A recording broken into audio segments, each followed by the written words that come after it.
The books is in. The books are in. Yep. They in.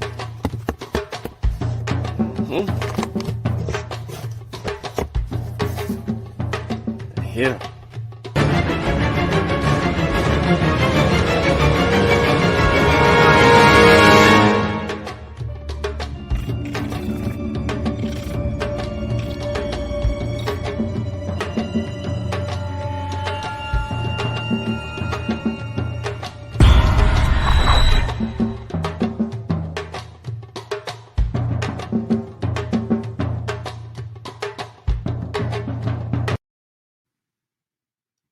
ETM Hotel, Randy Shawn.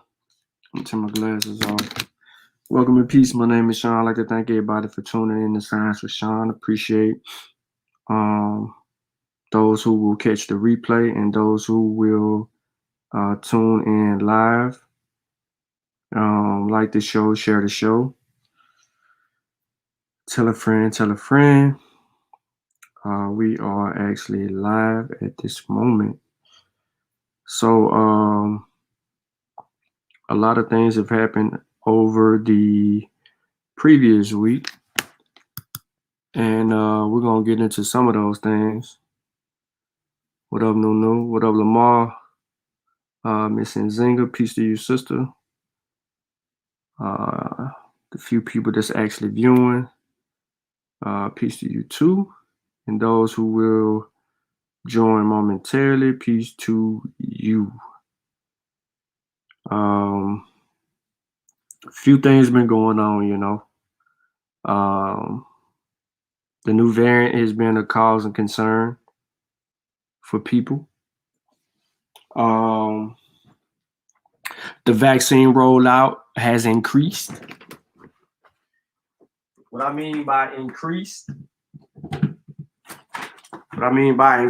is more people are vaccinated today than it was before. There's a lot of people vaccinated than previously before. And that's good.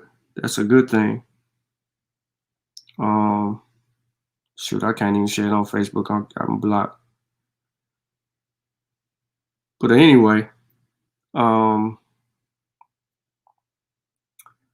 what we're going to talk about today is regarding some additional information on the flip side of vaccines. As you all know, that the description will have a host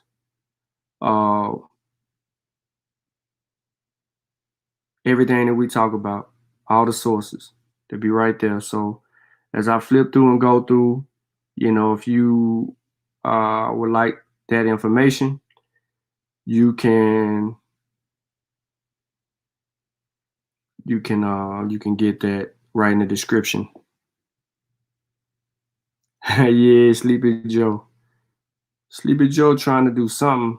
You're trying to do a better job than the last person for sure.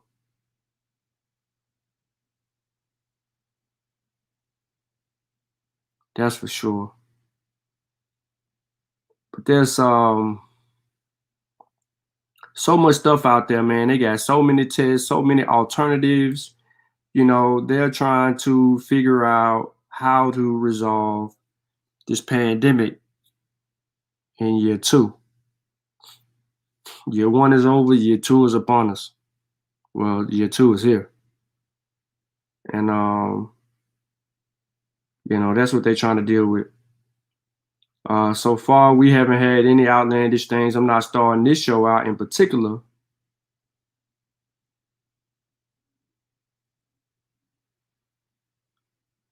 But we're going to get into some information. I was reading something from Brother Nahishi.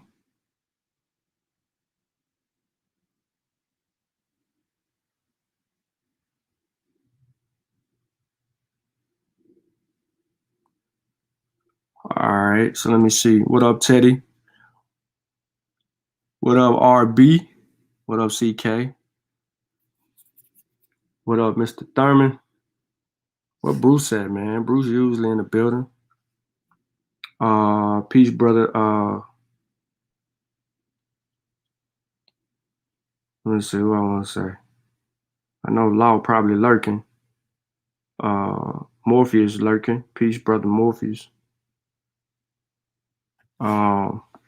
Let's get to it, man. Let's get to it. I see we got some people in the building. Hold on, I gotta do one thing. I gotta put this in the chat. I kind of been I thought I dropped that joke in here.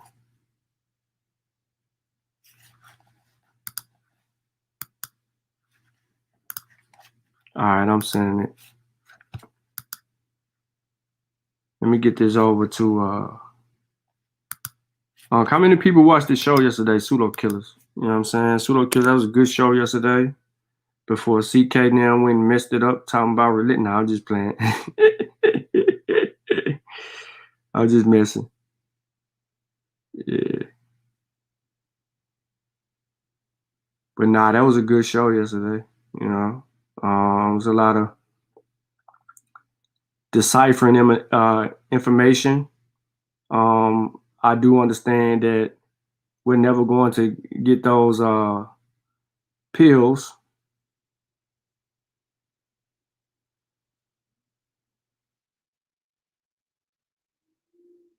from Rahma, but it is what it is. So I just got what I needed to get out. And then I gotta do one more thing here. Gotta get it to and we gonna rock out, y'all. So again, like the show, share the show. Let's get busy. Let's get into it. Now, Apostle's actually a good dude. He changed his whole position, you know, over time when he started researching. Peace Jamal, peace Big Brother Nahisi, Artificial, peace, number one troll in the building, AK peace. Nah, ain't no me versus him. We on two different levels. To him, arguing and debating is some type of status. To me, that's not it. And people don't even argue and debate correctly. So that's not it for me. How many times you seen elders like, ancestors like John Henry Clark, you know what I'm saying? John G. Jackson, right? You see people like that, like seriously debating other, you know what I'm saying? Like, nah, you know, that's not what they do. They argue amongst each other behind the scenes, but you know, about time periods and things of that nature. You know what I'm saying? You want to continue to, you know, I guess for them, they want to sharpen a steel per se, but it does nothing for me. If it doesn't benefit the community and move the community forward by advancing knowledge, there's no contention. Like really think about me debating him. What are we gonna debate about? What are we gonna debate about? What's the topic? Me trying to say he don't know something? Because that's what he said last, and I never made that claim. So he has to show me. Or me arguing with him about his methodology. From the one time that I called him out on his methodology, he got really pissed. Yeah, but still sharpen steel, scholastic steel sharpen steel. That that don't go like that. It's in a whole nother realm. So that's a waste of my time, your time, everybody's time. I'm not doing that. Write a book. Whatever his contention is with me, write a book. That's where I'm at with it. Put it in writing. I don't take you serious unless you jot it down. For real. Ain't no disrespect. It's a fact. It's my position. I'm a hold true to my position. Like, you know what I mean? We talk to people all the time. We try to educate people all the time, but yeah, that's our thing. Though. That's the only way. She live in chaos. You know what I'm saying?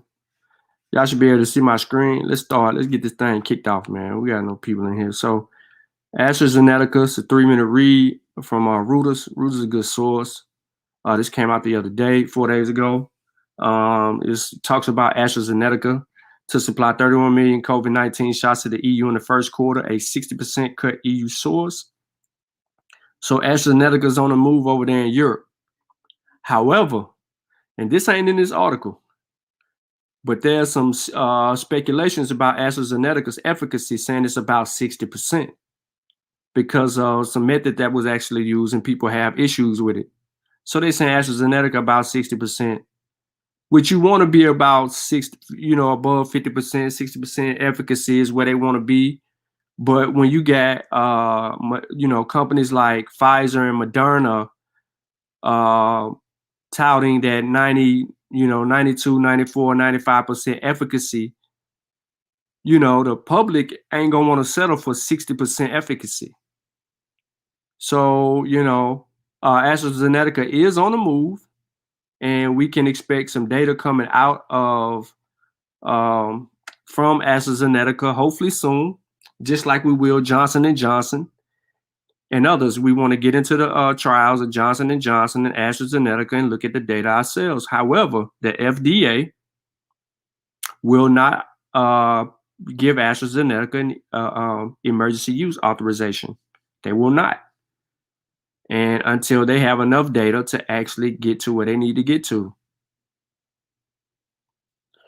But I really didn't want to read this. I just wanted to let y'all know that AstraZeneca in Europe is moving. Even though they cut down the supply, they're still moving forward with providing doses to many European countries. On to Minnesota. They confirmed the first known U.S. case of more contagious COVID variant originally found in Brazil. Okay, so there's a new variant found in Brazil, right? And we're going to get in a little bit more into variants. We need to be cautious of that, but we also need to know that Moderna and Pfizer are working toward booster shots, adjusting the booster shot, so that it will be able to defend it, help your body defend itself against a new variant. All right. So that's good to know. Now, remember, this is something that we shouldn't be panicking about. Viruses mutate. And, right now they're being so transparent that we're able to follow along the whole process. But let's get into this new variant, though. So Minnesota Department of Health said Monday it has confirmed first known U.S. case of more contagious coronavirus variant originally found in Brazil. The Brazil strain was found through the health department's variant surveillance program, according to a press release. The department collected 50 random samples each week for genome sequencing. This is important. Now, we know that when the coronavirus first kicked off, the first thing that scientists gravitated to was the genome sequencing of the coronavirus. They immediately began to work on a vaccination based on the sequencing. So they had the data. So once the data was available to scientists, they began to, play around with them $1 million tools that they use to actually do what they need to do. I forgot the name of the dang on thing that I'm trying to say, but I know somebody put in the chat. But they actually got on their business. And, that allowed people around the world to start testing and start creating opportunities to test and try to work toward resolving a solution. So sequencing the genome is important. That gives scientists exactly what they need to stay ahead of the curve and to make sure that they're testing against these variants to make sure that the vaccine is still effective and preventing, right? So let's continue. So the patient with the Brazil variant is a resident of Twin Cities metro area who recently traveled to Brazil, according to state health officials. The person became ill during the first week of January, and the specimen was collected on the 9th. We're thankful that our testing program helped us find this case, and we thank all Minnesotans who seek out testing when they feel sick or otherwise have reason to get a test. Minnesota Commissioner of Health, Jan Malcolm, said in a statement, "We know that even as we work hard to defeat COVID-19, the virus continues to evolve as all viruses do." Of course, it goes on to talk about President Sleepy Joe extending travel restrictions for Europe, the UK, and Brazil in an effort to curb the spread of COVID-19, particularly as new strands of the coronavirus is identified. Remember, viruses adapt and then they mutate, right? So we're going to see different strands because of adaptation. All right. Now, skipping this second paragraph here, getting straight to Moderna said on Monday it is working on a booster shot to guard against other strands found in South Africa. Now, the Brazilian strand called P1 was first identified in 4 travelers from Brazil who tested during a routine screening in Tokyo, according to the CDC and prevention. It contains a set of additional mutations that may affect its ability to be recognized by antibodies, according to the CDC. State health officials said Monday they found 2 more cases of the B117 virus that was first identified in the UK through last week's variant surveillance testing. Of the 2 new cases of that variant, both are Twin Cities metro area residents, and both reported recent travel to Cali. All right. So I'm going to stay right there. And that's also in the news. I wanted to kind of get here and get with this, though. So this is WHO, World Health Organization. We're talking about the Moderna mRNA 1273 vaccine. All right, it's what you need to know. Okay. Now it's published on the 26th. I'm gonna skip some of these questions because it's like who should be vaccinated first, who else can take the vaccine, who should not take the vaccine, what's the recommended dosage, is it safe, right? And how infectious is the vaccine? Does it work against the new variant? All right, does it prevent infection and transmission? So these last 2 points is something that I really wanted to get into, but I know that some of you in the chat may want to hear the answer to some of these questions. So first thing first is, hold up. We got the God Killer in the building. What up? What up, brother? How you doing? Well, you see, I'm Kofi'd up. And don't forget I'm an honorary member, man. Don't forget that, man. Oh, yeah. Nice shirt. I like that. Yeah, Spears of the Mossy. Yeah, that was my joint for the day, yo, all day. Was feeling good with it on, too. Yeah, that's what's Proud up. of the situation, yo. It's a good situation, man. Yeah. I'm just getting heated up, talking about the World Health Organization's response on the 26th regarding Moderna's vaccine. Mm-hmm. They had answered some very good questions in here, like 2 of them that I really wanted to really build on real quick. And you can give me your take on that as well. All right. Let's see. I'm gonna read it, and I'm gonna deal with the two questions. So mainly the 3 most important questions is basically how infectious is the vaccine. So Moderna's vaccine has been shown to have an efficacy of approximately 92% in protecting against COVID-19 starting 14 days after the first dose. Mm-hmm. What you want to say about that? Because a lot of times when we looked at the earlier studies, they basically said the efficacy rate was, around 60 or 70, and then the booster kicked it up. Oh, you talking about the Moderna? Yeah. I didn't know the Moderna. I thought the Moderna was up there with in the 90s at first. Pfizer, the efficacy is around 60, 70, and then after the booster, it increases as well. But they coming flat out and saying, look, yo, after 14 days, the efficacy rate 92. I didn't know it was that, yo. Damn, I just learned something. I didn't know it was off after the 2 shots. I thought that was okay. Yeah, it was all based on the 2-shot method. Yeah, right, correct. I got you. So they saying after the first shot they there. That's what they saying? Yeah, after the first shot. Yeah. I probably can read it. Look, you see what I'm reading today, yo. This is on the 21st right here. This is right here. I'm on that. Oh yeah, Journal of Nature. Yeah, no, that's New England Journal of Medicine. No. New England Journal of Medicine. My bad. Yeah. That's Yeah, a we recent on. report too, huh?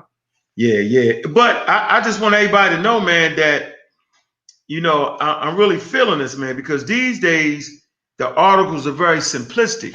Mm-hmm. You know what I'm saying? Like they Yeah, made a doing a better job of communicating to the layman. yeah, man. Like, yeah, I'm loving this, yo. Yeah, this is so it's no need for all the Nation of Islams and all the Rizza Islams and the Wesi Muhammads and all the nonsense. There's no need for that. Don't if you're gonna get some milk or something, you're either gonna go to a damn dairy farm or the food market. You know what I'm saying? You ain't going to a high school to buy no damn milk. Gonna look at you like you're crazy. So if you want to get your medical rights, and it's free right now, particularly, man, you go to the journals we've been promoting since 7 months before the daggone pandemic. Journal of Nature, Journal of Science, New England Journal of Medicine, JAMA. What's the other joint? Yo, the green one. Damn. The It's the Lancet? green one, yo. Huh? Did you say the Lancet? Lancet. Yeah, man. Like we learned all that in reading this. Damn, what is that? Hold on, y'all. Reading Peter Hotez's book. Damn, what was that? Yeah. Yeah, I ain't got a Peter Hotez book, man. I don't know where the hell is that. But yeah, Peter Hotez, he give you a list of journals, and then the PLOS, the POS, well, how you say it? PLOS, PLOS. Yeah, that's free. And like, that's one of his journals. Tropical diseases and PLOS. Yeah. Yep. NTDs, not NTDs, neglected diseases. Yep. Well, I call them the poor man diseases. So it's actually bacteria and worms and shit that we got in our community based off of having vacant lots with tires and mosquitoes in there, based off of poop being all around the place. We are infected. And so a lot of times in the hood, people's mental development is slow, but it's based off of the pathogens they got, the worm stuff they got. Like, we don't even know about that. And we think there's something wrong with the kids, man. And it's not, man. They got these neglected diseases, tropical diseases, in poor communities, man. So all this shit is serious, man. Like, we not playing, man. So look, whenever I get a chance to be on the Science of Shawn, man, I'm here. Like, because it's just so, I ain't trying to toot our horn, but I'd be damn, yo, if we wasn't there before it even came. I got some shit you got to say, because people act like that ain't what it was. So, yep, that's real. So we got two questions though. One of them is, what do you think about the new variant being resistant to present vaccines?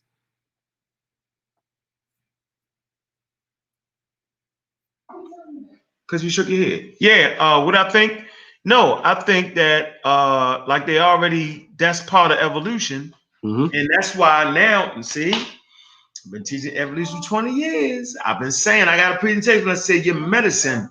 I'm gonna find it too. I'm gonna find my presentation when I said your medicine has to be evolutionary minded. Let me give you a case for medicine that wasn't evolutionary minded, like penicillin. Those antibiotics we be taking, they didn't have evolution in mind. That's why we start to get these resistance to it. You know what I'm saying? Because you gotta have evolution in mind. But these vaccines now, man, they can put a little tweak on them, they ready. So that new variant ain't gonna defeat science. Nah.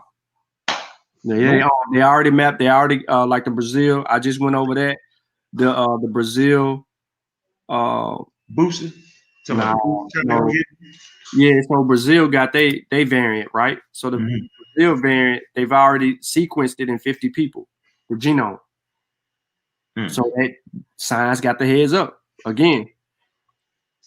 And shit can get weaker too. When it start mutating, sometimes it get weaker, like the common cold. Remember, the common cold was killing people. Y'all don't even know that, did y'all? Yeah, you just answered the next question.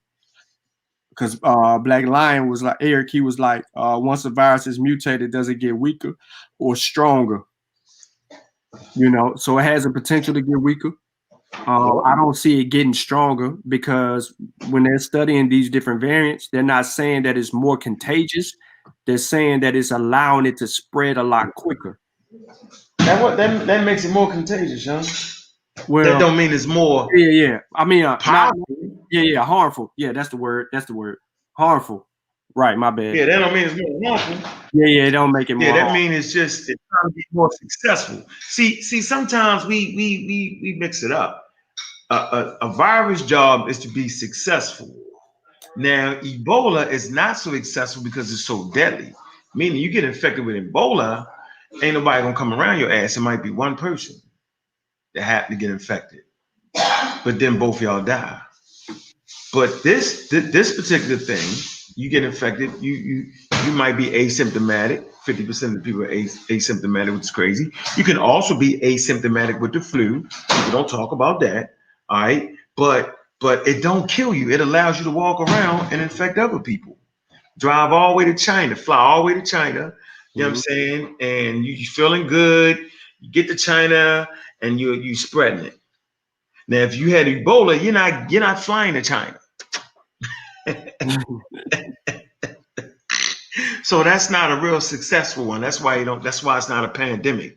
A virus job is to be successful. And so when they mutate, they just trying to be more successful. It ain't trying to kill you. It's trying to not kill you to spread itself. That's evolution. Remember how evolution worked, right? Mm-hmm. Pass on offspring, but the only way they can pass off, it's not really offspring, but the only way they can continue to live inside, because that's what gives it life is your cells. And the only way to be able to do that is to have a host. What's the host? We the host. So you're feeling good. I'm good today. I'm going to the club. I ain't wearing my mask, and I'm going out, and they got you. So I mean, these things are very, very interesting. Now, I'm not the one to dive in with the pseudoisms, right? But if there ever was a chance to throw it in, I swear this Robinson guy is going cuckoo for coconuts, yo. Mm-hmm. It's got people real comfortable. And then as the pandemic wear on, we think we good, right? We think we safe, and we just spreading it more. It's been very, very successful, yo. So this is already a success story because we're in the middle of a damn pandemic. That's so Shorty, boy, she's successful. She did her job. Her job is to infect everybody on all continents, and she done that. Like the measles, right? Yeah. Stuff like that. But I don't even think they ain't never had a pandemic of measles, I don't think. Nah. Right. So no, but this N1H1, successful. Corona, successful. Yep. I'm trying to find my little joint here, man. I know I got it. I'm gonna get to the next one. It says well, we kind of answered the question on that, but does it work against the new variant? This is the question posed to who? So it says, based on the evidence so far, the new variants of SARS-CoV-2, including the B117 and the 501Y.V2, do not alter the effectiveness of Moderna mRNA vaccine. The monitoring, collection of analytics of data on new variants and their impact of the effectiveness of COVID-19 diagnostic treatments and vaccines continue. And then it says, does it prevent infection and transmission? We do not know whether the vaccine will prevent infection and protect against onward transmission. Immunity persists for several months, but the full duration is not yet known. These important questions are being studied. In the meantime, we must maintain public health measures that work. And this sounds familiar to what was being said to you over and over yesterday. Masking, physical distancing, hand washing, respiratory and cough hygiene, avoiding crowds, and ensuring good ventilation and wear 2 masks. I added that last part. Get your 2 masks. Yeah, Corey said they're gonna give him a booster shot. Yep. He up for a booster shot because he got his vaccine last week. He said he's gonna have to get 3 though. He said it's gonna be the one, the second one he's supposed to get, then they got a booster. You heard of that yet? Nope, not yet. Yeah, he said it's gonna be a booster. Well, I figured that he would be getting a booster because they trying to get with the new strain. Yeah, see, medicine is evolutionary minded, y'all. Why you think? Come on, man. Look, yo. Hell with it, yo. We've been on our A game for the last 20 years. What you want me to say, Shawn? What you want me to say? Oh no, look what Chavis say. Look what Chavis say. I laughing. So the government got our back now. What about Hurricane Katrina and Sonetta boys? That was funny. He watched the video the other day. He watched the video the other day. He said, "What the?" He was inboxing me like it seemed like every time they said something, he was mad. I was like, "Calm down, James." Sonetta dope. It was like Sonetta was just, you know how Sonetta be doing this shit. Yeah. Won't be paying attention. And to hear something, oh yeah, get a whole speed. I'm like, nigga, you right in the middle of my turn with that shit, yo. Yeah. T'Challa, what's up, man?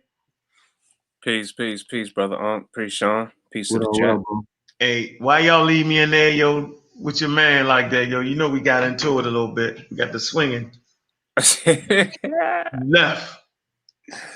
And I want to tell you, when he did you see them videos he did? Did you see that? Nah. Nah, You ain't he see the video he got? video. Hey, bro, listen, he brought some bona fide pseudos on there. We gonna finish them off. We supposed to have a conversation. He got some bona fide anti-vaxxers acting like we just want to make sure it's safe people, yo. Kicking the nonsense. Oh my God. I mean, listen, they sophisticated. They ain't no polite. They sophisticated what they doing, yo.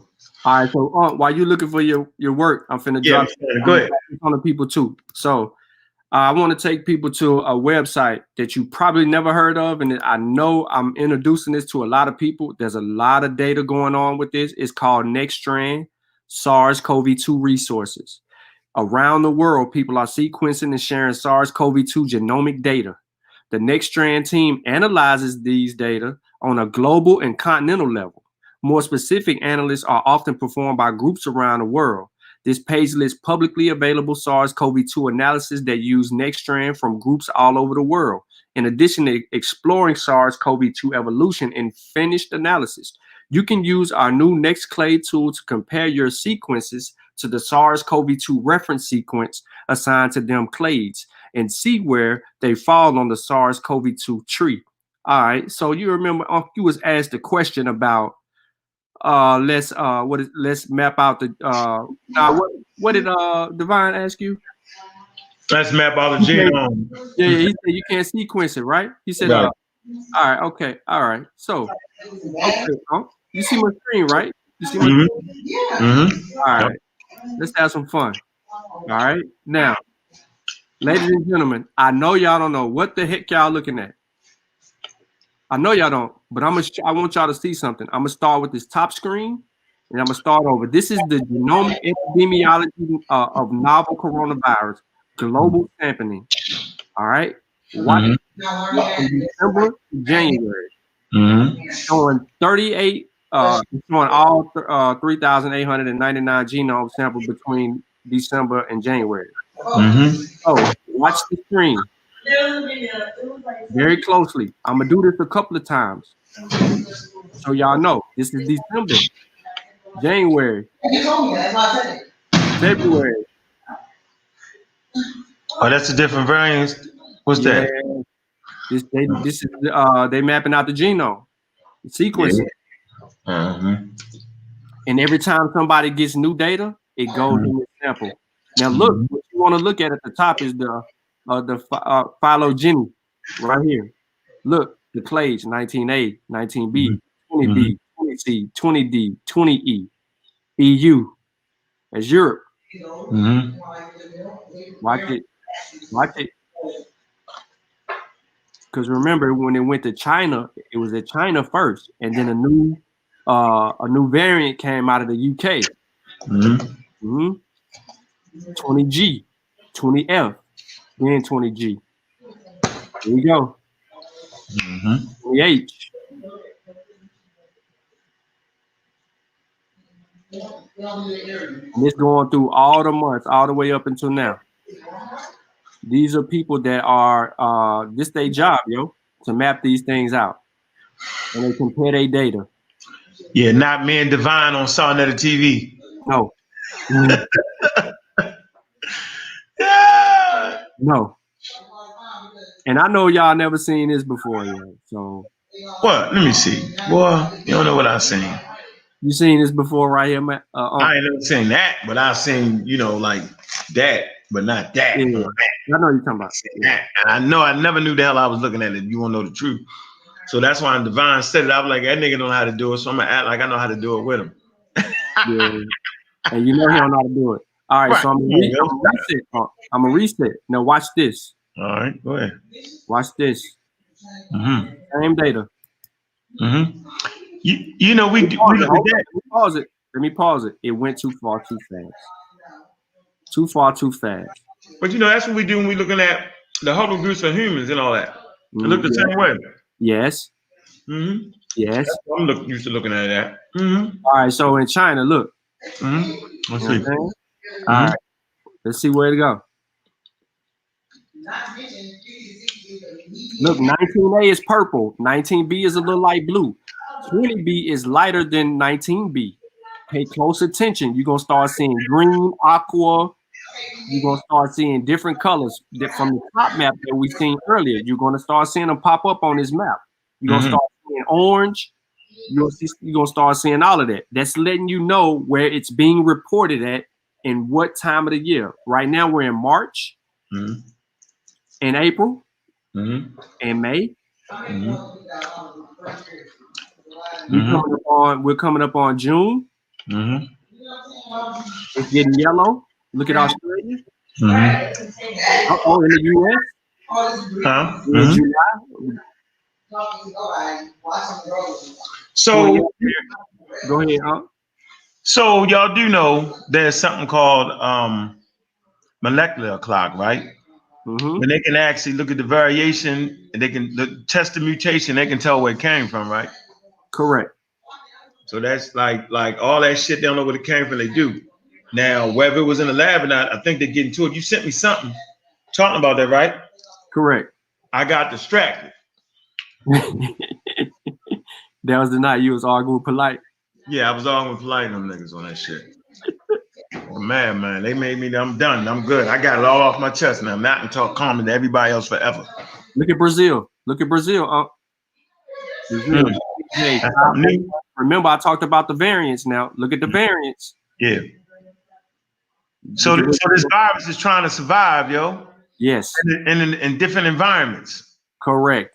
And this is where we are as of right now with these different variants. And if you look over in the right-hand corner, ladies and gentlemen, that is following the stream, you see the coding. Explain what a molecular clock is for a new. I was just about to say that. But look. When he go to diversity and the frequencies, it does the same thing. And it takes it there. But now we know what we're looking at. When we looked at this, we didn't know what the hell we was looking at. We look at this, now we know what we're looking at. We're seeing that this thing started in dark purple, and then the colors changed, giving different variants. And then now we got this new variant running around here, which is the Brazil variant. It's here. It follows the frequencies right here in the color clade, which matches us up. So yeah, I put this link in the description so that y'all can, if a new variant appears or pops up anywhere else, you can actually go and see how they mapping it, yo. And this is what technology is affording us the ability to follow along with what's going on. And this tells you right here. Phylogeny shows evolutionary relationships of SARS-CoV-2 virus from ongoing COVID-19 pandemic. This is ongoing information. This visualization can only handle 3,000 genomes in a single view for performance and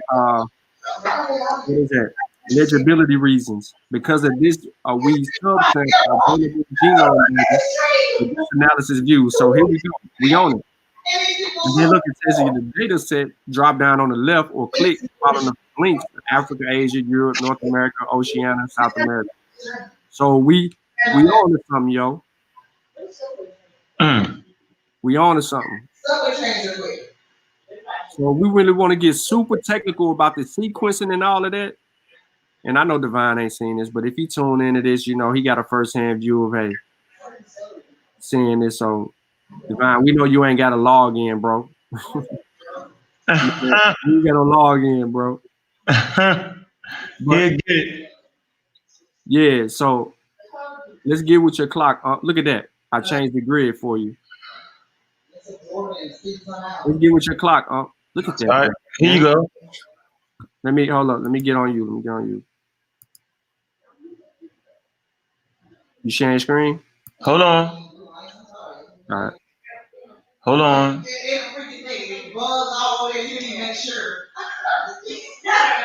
Frequencies. All right. All right. You know, I had to run over it real quick. You know how I do. I like to real. All right, here you go. I ain't want to be stammering and staring. Hold on. Now you good. All right, let me. Bang it. She should try it. Oh, man, how you know? I said something. I would,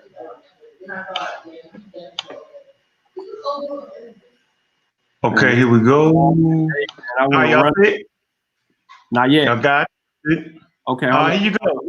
Hold up. I got you. I got to add it to the stream. Boom. All right, there you go. You on the screen. All right, so we in the Journal of Nature, actually. Okay, Nature Education. Okay, by Nature Education. This is actually sponsored by the Journal of Nature. All right, when you get your subscription, you be able to access this. Real simple. These will work. So we're dealing with the molecular clock and estimating species diversion. All right. And so this virus has not diverged. It ain't went that far yet where it starts to change into another species, another type of virus. It's still on the corona, it's still in the family of coronaviruses, right? I think Shawn corrected me early in the game. You just saying it's just a variant. Am I correct? Yes. It's All just a different variant. Right. Scientists say variant, media say strand. Okay, got you. So if it's a different strand, we got issues. Right. It's a different variant of the same strand, and it's just, you know what I'm saying, is that we don't really have issues. All right. So right here, it says since its proposal in the 1960s, the molecular clock has become an essential tool in many areas of evolutionary biology, including systematic molecular ecology and conservation genetics. It says the molecular clock hypothesis states that DNA and protein sequence evolve at a rate that is relatively constant over time and amongst different organisms. A direct consequence of this consistency is that the genetic difference between any two species is proportional to the time since these species last shared a common ancestor. Therefore, if the molecular clock hypothesis holds true, this hypothesis serves as an extremely useful method for estimating evolutionary timescales. This is of particular value when studying organisms that have left few traces of their biological history in the fossil records, such as flatworms and viruses. Oh, see what I'm saying? See, this is what we're studying. We're studying viruses. That's why I brought it up to y'all. All right. Oh, it's a hypothesis. Y'all better look at what a scientific hypothesis it is. All right. So there you go, right there. Now let me show you my screen right here. Let me switch over real quick. Here you go, slideshow. Real quick. This was in the presentation I did. This source is from the holiday lectures on Science 2011 series and the Howard Hughes Medical Institute lecture given by Tim D. White. Look up Tim D. White. He off the chain. It says human medicine must be evolutionary minded because evolutionary biology is the science that has proven to unify medicine. I'm gonna say this again, man. Evolutionary biology is the science that has proven to unify medicine. Humans all grow, we all get sick, and we all will die in a world of other evolving organisms. So Shawn just showed you how, quote unquote, this virus is evolving. Okay? Our genetic diseases were forged by evolution. That's why we teach evolution, man. Okay? The biological variation within Homo sapien is the result of evolution. Human bodies behaviors, and psychologies were shaped by evolution because humans evolved. So if humans evolve because humans are living organisms, right, then viruses evolve. All living organisms are forged by evolution. And so if you're going to deal with medicine about people, keeping them healthy, keeping them safe, man, the medicine has to be evolutionary minded. This is the point I want to make here. This is very important for y'all to get. All right. This deep right here. Watch how serious this is. Let me get off the screen. All right, let me stop this. Let me stop this.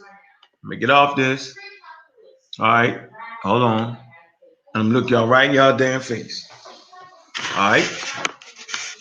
I ain't yelling, I ain't screaming. I'm being dead serious. Listen, if you got people amongst you that are claiming to have your health in mind and they deny the works of Charles Darwin, right? Which is the foundation. His work is the foundation of modern evolutionary biology, right? If they're denying that, claiming they got your health, you know what I'm saying? They lying. They're lying because the herbs they're giving you aren't evolutionary minded. What does that mean? That means by the time they came up something for corona, it didn't already start to transform and evolve already. How is it the same herb can work on that same virus? How? Over time, how? So how can you care about my health when you denying biology? We are a living biological organism.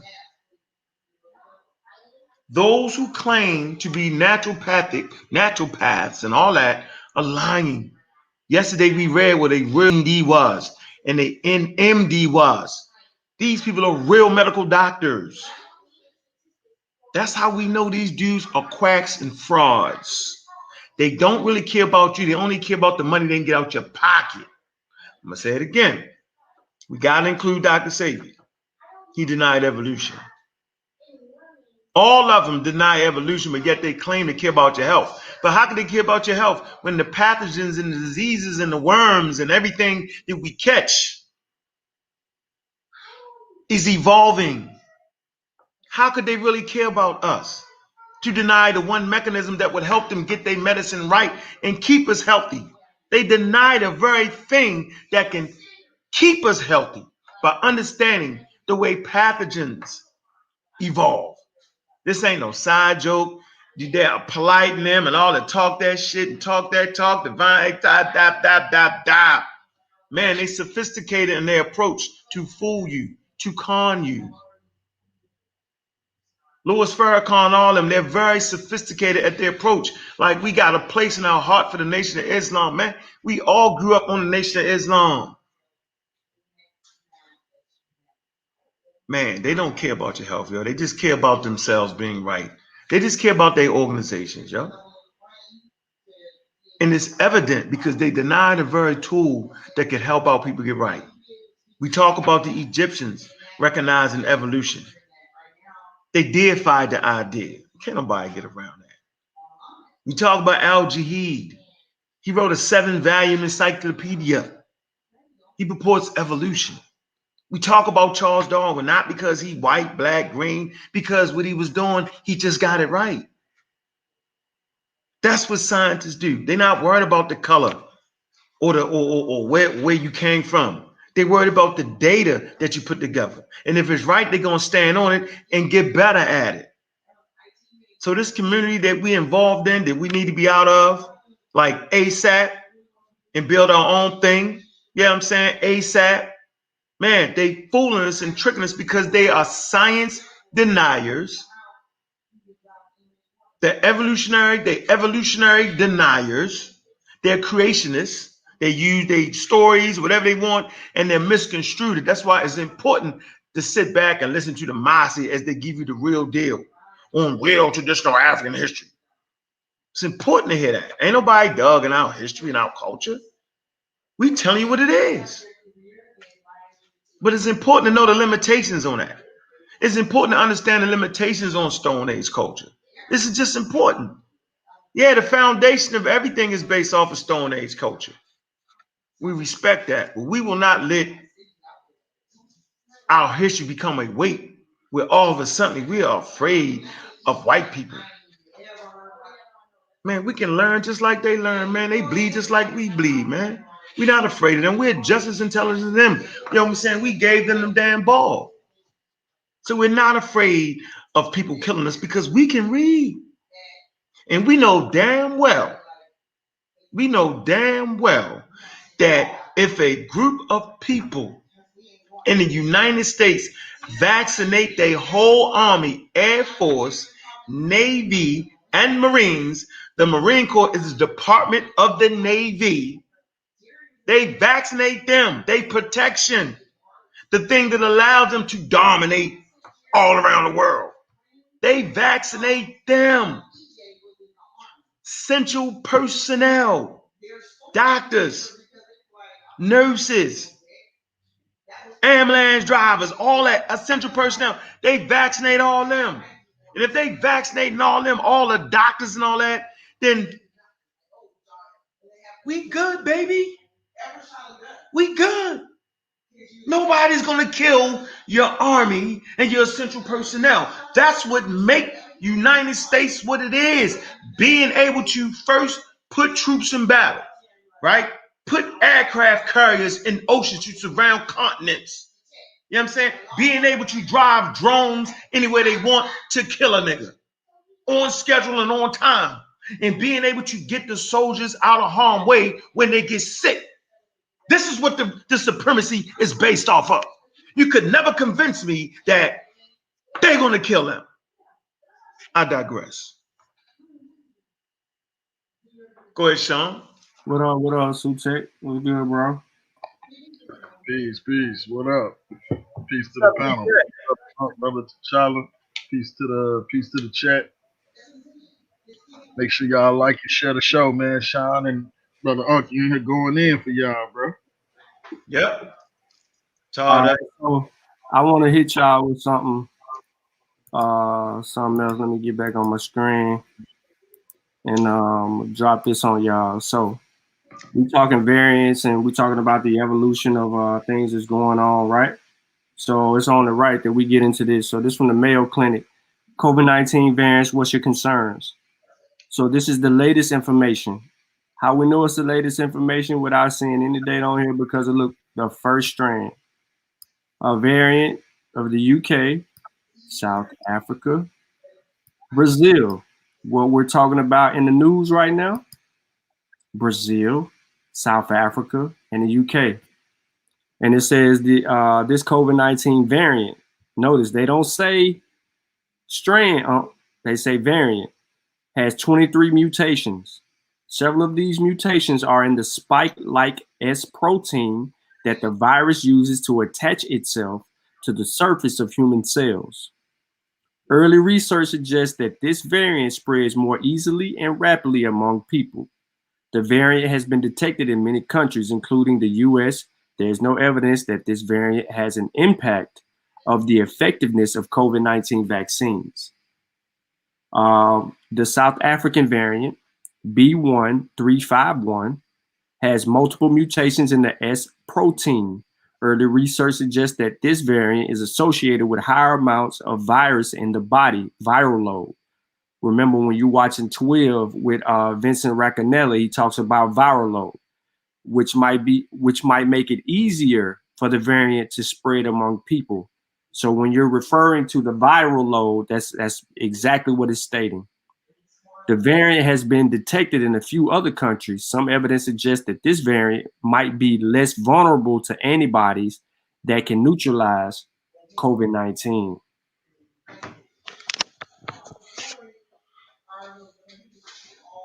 All right, then a variant identified in Brazil.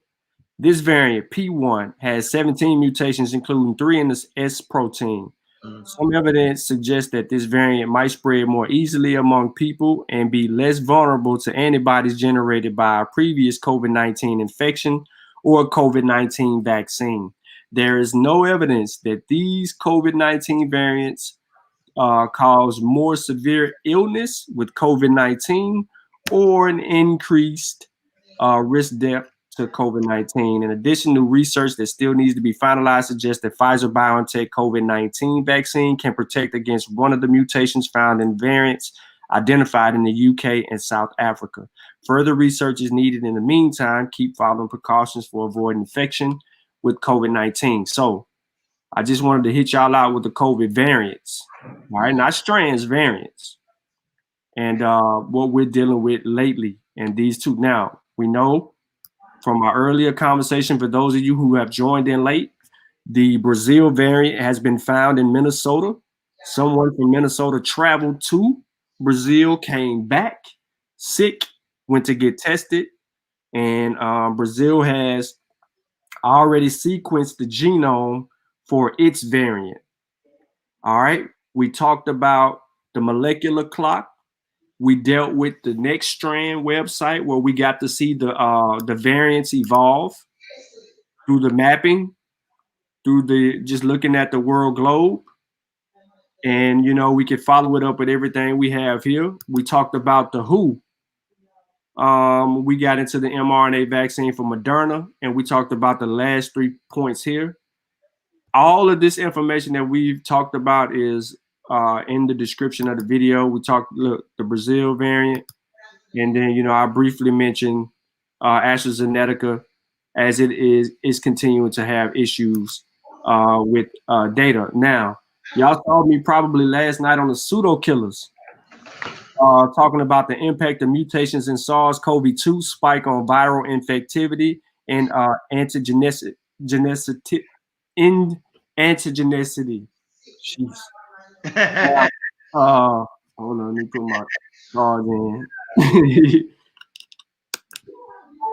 Now, this the highlights of this is basically over 100 mutations were selected for analysis on their ineffectivity and angenicity. The dominant D614G itself, and combined with other mutations, are more infectious.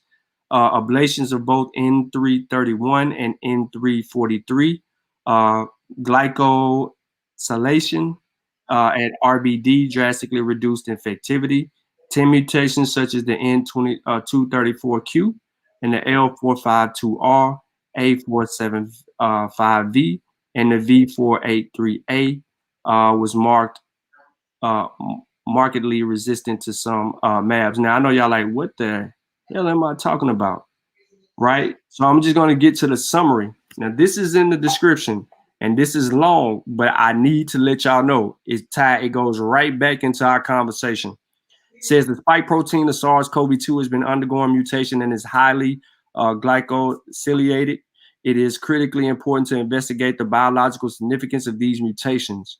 Here we investigate 80 variants and 26 glycosylations, site modification for infectivity and reactivity to the panel of neutralizing antibodies and sera from covalent patients. Now the D614G, along with several variants. So when I start naming those things, we're talking about variants containing both D614G and another amino acid change were significantly more infectious.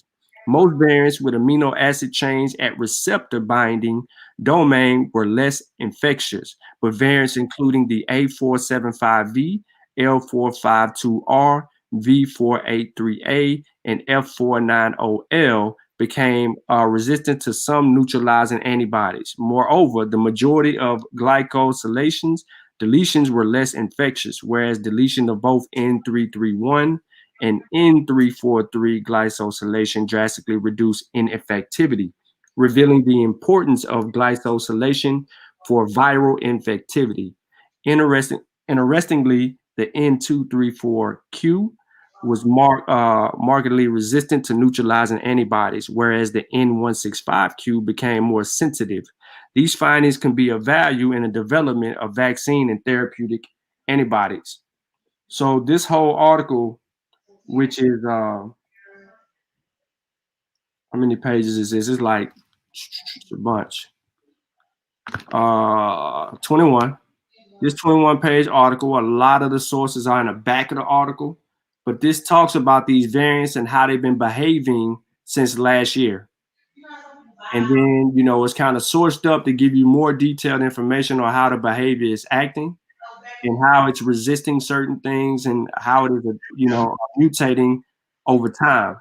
So this ties back into our entire conversation about variants, because this is all we've been talking about. It's just giving you a different impact from the cell. So I left this for you for anybody who wants to read it, get a little bit more specific with it, and deal with the whole article, because it can put you to sleep if you ain't really paying attention to it. Some of this stuff gonna be way over your head, and it's gonna take you about a week to really analyze this and get into understanding what the overall argument is here, or the information is here for you to learn from it and take it for what it's worth. All right. Hey, So Shawn. yeah. First of all, this is excellent because you already know I rock with you on the science tip. Like, this is all up in my alley. You know what I'm saying? Like, I'd be over here looking at molecules and, you know, how many protons, how many electrons an atom has, and if it, you know what I'm saying, the difference between nitrogen, carbon, and oxygen and all that, right? So what happens is we live in a time now where we witness the technology that we using right now, bro. We wasn't able to do this a few years back, right? Like, we wasn't able to talk to each other and see each other on the screen, and you know what I'm saying? In my lifetime, I witnessed the birth of social media, witnessed the birth of iPhones, FaceTime. We witnessed the birth of so many things on the technological level. And this is something that human beings are doing. Like, we're actively changing, right? So how is it that a virus cannot be so genetically diverse itself? If we have the power to change our world completely, and we understand that we go through changes within our lifetime, how is it that this is so hard to believe? When back in 95, it wasn't no iPhone, no FaceTime, wasn't no Hangouts, wasn't no getting on the Zoom, talk to brother Unc, Shawn, Sutek, everybody in the chat. We wasn't doing this in 95. So what I want to figure out is, how is it that humans, how come we can't understand how to figure out, we got the germ theory at a certain point in time in history. So how is it that we don't, like, do we just get the germ theory and stop advancing technologically? Let's get off of science for a second. How about sports? When basketball was invented, the game of basketball, are we playing the same game of basketball that we was playing back when it was first started?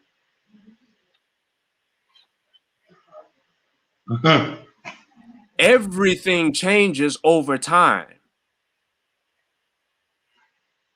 Boxing, you know what I'm saying? Turning your punches over so that your first two knuckles hit them. So you might cut your opponent real quick in the first couple rounds, so you get them out of there. Exactly. You know what I'm saying? Like, we used to play. They started out boxing like, Let me at him. That was white boys, yo. man, I'm just saying, that's Let all me I at him. Let me at him. Man, go ahead, yo. that's all I'm saying, bro. Like, I've in my lifetime, right? No, And I won't cut your wisdom. Go ahead. everybody has seen a world change. I mean, let's just take last year, for instance. We have all had our worlds turned upside down, inside out. We have completely had to revamp the way we do every single thing that we do right now. Everybody was affected by this. So I'm just trying to point out the fact that if we could witness such change in our lifetime, we actually insult not only our ancestors, but we insult our own intellect living today when we say things like what genome can't be mapped out. Like for you to say the word can't should not even be in your vocabulary because science is all about what can happen. Hands down. Like I wouldn't be alive today if it wasn't for modern medicine. Albuterol sulfate is I say it all the time, that's my main deity, period. I wouldn't be alive if it wasn't for modern medicine. Like I've been in a hospital in the last 2 years for asthma. And I throw these things every day. You know what I'm saying? It ain't got nothing to do with how much you in shape. When you have a respiratory issue, that's a whole nother conversation. Something you can't help. Ain't no Yahweh, ain't no Oludamare, ain't no Nkulu, ain't no Ra Amun. Nobody can help me but modern medicine. And when we say that things them humans, huh? No, I was saying that the humans that came out them cultures produced. So how powerful was the cultures, you know what I'm saying, in Africa that would produce such a thing? But go ahead. Yeah, I'm just saying, like we when I hear people tell people what can't be done, and then Shawn just pulled up a whole map that represents the not only you looking at genetic diversity. Look at all of the people. Look at everybody in the chat. Everybody in the chat right now. We know that we all black people, but we all look different. We dress different. We like different foods and different music. Some things are alike, but there's so much diversity even on this panel. Brother Shawn does a different thing for a living than Brother Unk, than Brother Sutek, than myself. But we all here. If not for what? Modern technology, being able to advance what we have. Like we don't just, you know what I mean? Like we can't just stick to herbs to fight this and to fight that and think that one diet is going to cure us all because everything has to get better over time. And so if I actually don't take the new vaccine, yeah, I'm done. I'm just going to say that right now. If I don't take a vaccine to deal with what we're dealing with right now, and I come across that, I got about a 98% guarantee that I'm out of here. Dang. Just based on how asthma functions with me, not at how asthma functions with other people, but with how asthma functions with my body. I'm guaranteed to be out of here if I catch COVID.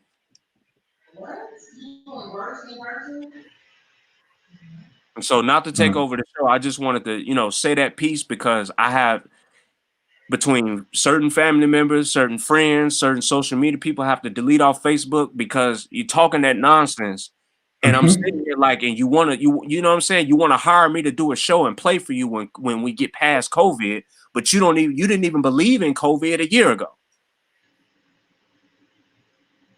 I can't come play for your party or for your show or for your venue if I catch COVID. Yeah, Israel. So what I wanted to do is I wanted to elaborate on what I basically was showing from the cell. That was a setup for this next particular part of the conversation, which deals with Los Alamos National Laboratory. I don't know if any of y'all even knew that this actually exists, but it talks about tracking SARS-CoV-2 spike mutations, right? So y'all heard in the previous article when I was talking about D614G, which is the most prevalent form of the global pandemic. That's the variant that we're dealing with, right? So basically it says SARS-CoV-2 mutation, you got questions, we've got answers. It says this is a synthesis of questions Los Alamos National Laboratory researchers and their colleagues have received from both scientists and the press regarding the paper tracking changes in SARS-CoV-2 evidence that the D614G increases ineffectivity of COVID-19 virus. Talks about this paper and the Los Alamos team and their colleagues provide evidence that particular SARS-CoV-2 mutation has associated with increased viral transmission and the spread of COVID-19 was more infectious in cell culture and was associated with higher levels of viral genetic material in the upper respiratory tract of infected individuals. The variant in question, D614G, makes a small but effective change in the virus spike protein which the virus uses to enter the human cell. In layman's term, the D614G is the most common variant that has been whooping on people. This has been one of the most successful mutations that have been, that people are transmitting among person to person or sharing or whatever. All right. Now, what does D614 mean? Let's deal with it. Slow it down, because if you take out the D614 and put any of those other letters and numbers that I mentioned before, it's going to mean the same thing but have a different perspective. Watch. Means the original form. The mutant form is referred to as the D614G. So this is the regular form that we're talking about. Now, when we add those other letters, we're talking about a mutated form, okay? Or just G614. Now, the coronavirus that caused COVID-19 uses the spike protein to affect human cells, which we are well aware of. We know what the spike looks like. We know where these different variants come from, and we're well aware of how this thing is transmissible among people. Now, the D614G refers to an amino acid mutation in this protein that has become increasingly common in SARS-CoV-2 viruses from around the world. So, Unc, I believe you was in a conversation on the other platform, and you brought up a virus ain't nothing but a protein. And they were like, huh? What? And this is right here. A D614G refers to an amino acid mutation in this protein. What is this protein? The dang mutated form of the virus. I mean, we read the literature, yo. Like what you know what I'm saying? They on some other shit. They on some NBC News shit. Like I can tell you the different parts of a daggone virus, the envelope, the core, which holds the RNA, and I could do all that. But I was being facetious, you know what I'm saying? Because he swear he got me on that. So I wanted to double down on that again. You know what I'm saying? Mm-hmm. Yeah, because they ridiculous. Of course it's that. Like, come on, man. Like, stop it. Let me put this in here real quick, yo. All right, go ahead. Hold on. Let me get on here. See if you can guess what this is. I'm coming from a summary of Nicholas A. Christop's book, Apollo's Arrow. I suggest everybody get it. Apollo's Arrow, man, is good. Talking about the coronavirus. Real good. Let's see. It's the late 1880s. All right. And the world is racked by yet another plague. It's been in the remote city of Bukhara in what is now Uzbekistan and spreads into Europe via newly built rail lines. Soon people are dying in St. Petersburg, then Berlin, then Paris, and Lisbon. By the time it arrives in the USA, 250,000 people are dead. So what happened to these? So what happened to this vicious disease? How did the plague end? Well, it didn't, at least, not really. Scientists suspect the pathogen behind the pestilence was, what y'all think it was? Shawn, what y'all think it was? What do y'all think the pestilence was? Or the virus? Any answers? Hold on. Read it again for me, real slow. It's the late 1880s. Yeah. Uzbekistan, Bukhara, went to Europe via newly built rail lines in St. Petersburg, Berlin, Paris, and Lisbon. And then by the time it arrives in the USA, 250,000 people was dead. Mm-hmm. What do you think it was? The flu? Nope. Watch this. Scientists suspect the pathogen behind the pestilence. What year? I said 1880. Oh, okay, 1880. Oh, you gonna hit me with the go ahead. Okay, scientists suspect the pathogen behind the pestilence is what's this? OC43. You know what it is, right? a type of coronavirus. Yeah. Right? The name may not be familiar. Watch this, but you're probably already ultimately acquainted with the virus.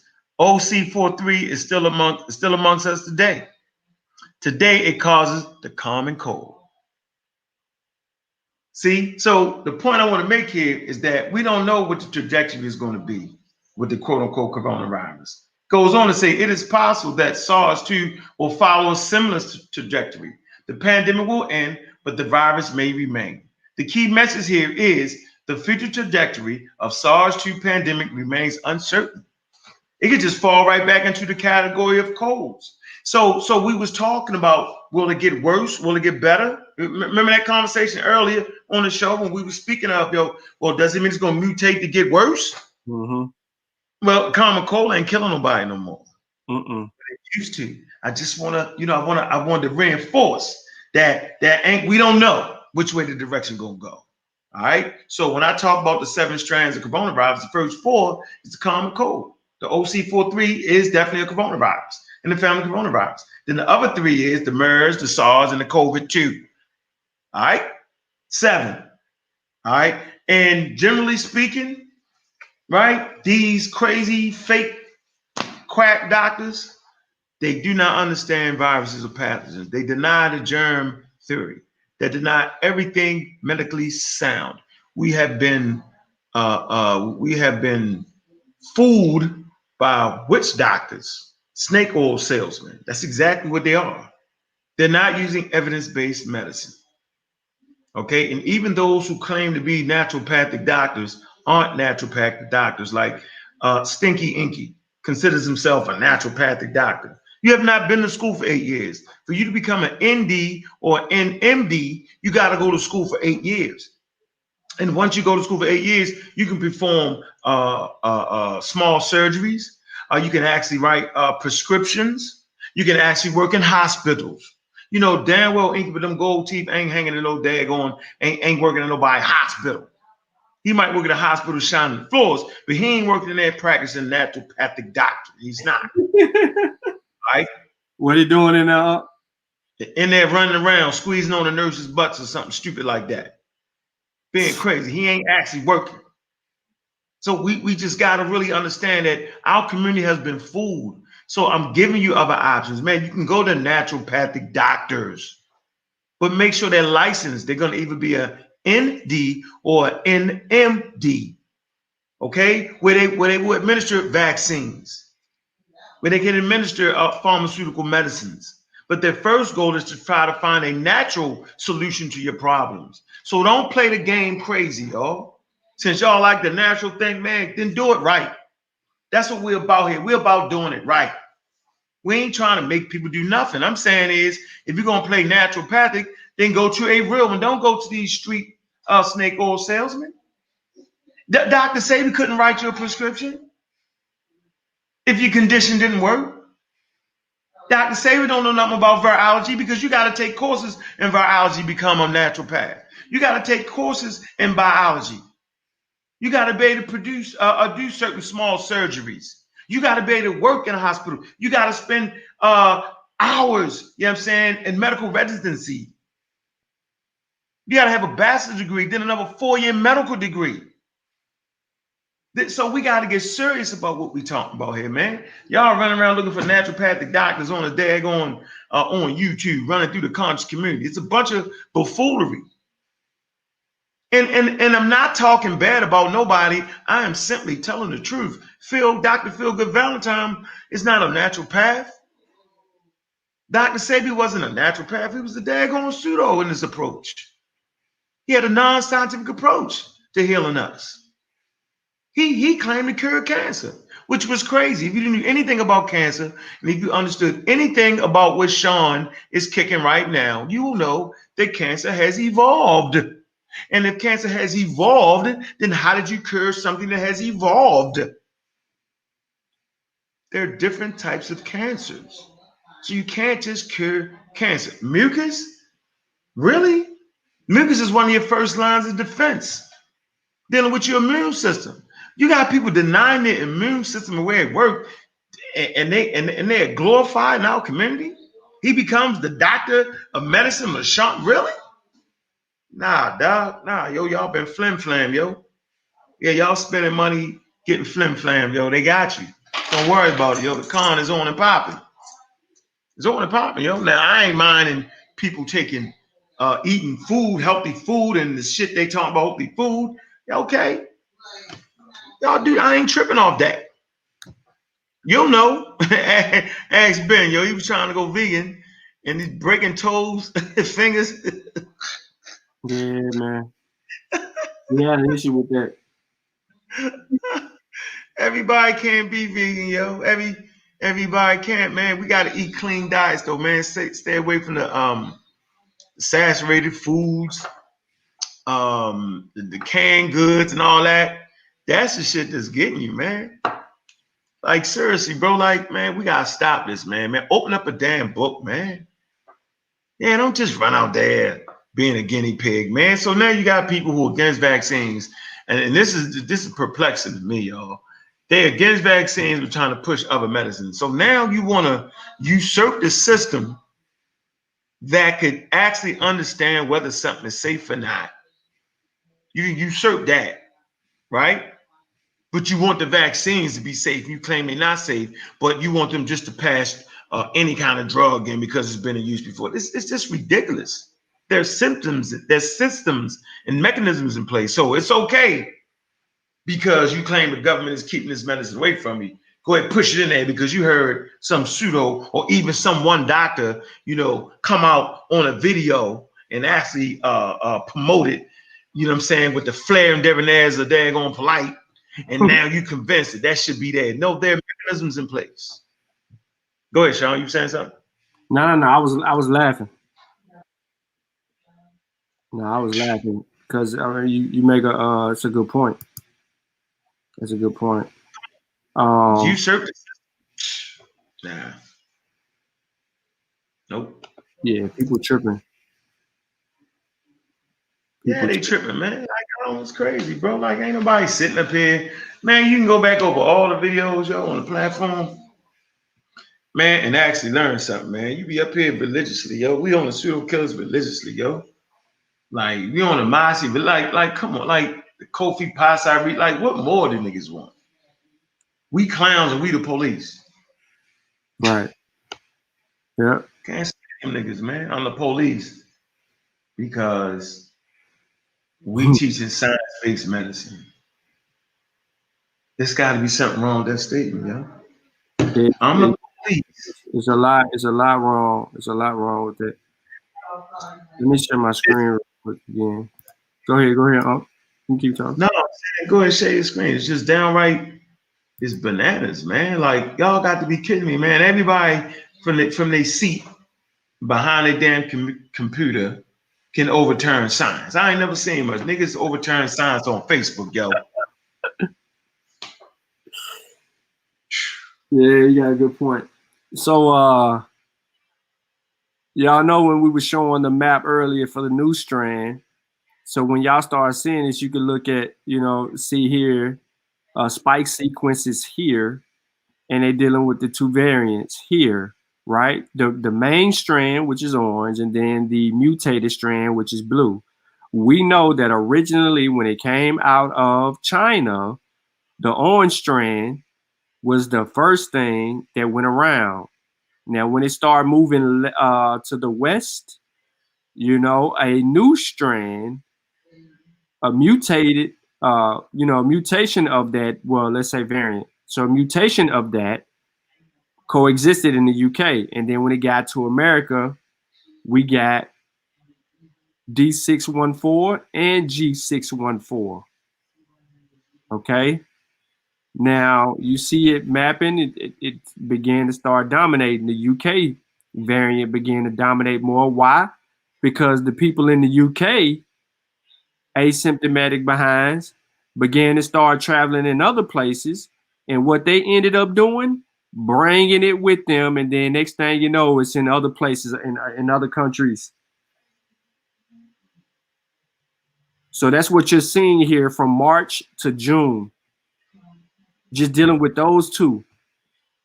And then over time, what it goes back to what we've been saying when we talk about adaptation and mutation. New variants began to emerge. So I hit y'all with this in the description, you know, and this reverts back to what I brought up earlier regarding the cell paper that I showed. How do you respond to criticism that increases in the G-clad frequency? And then, you know, it goes back to the cell paper that I put in there that argues and deals with all of that. That's why we kind of pretty much have that. But when we deal with the imagery of the distribution of COVID-19 cases since March, you know, we're able to also follow along. So now we shouldn't have no problem understanding the mapping of the gene, you know, the variants. We should be able to understand that, and then we should understand what they're doing with stuff like this type of technology, where they're able to real time keep us updated of where these different variants are popping up at. Now I know many of you didn't know that exists.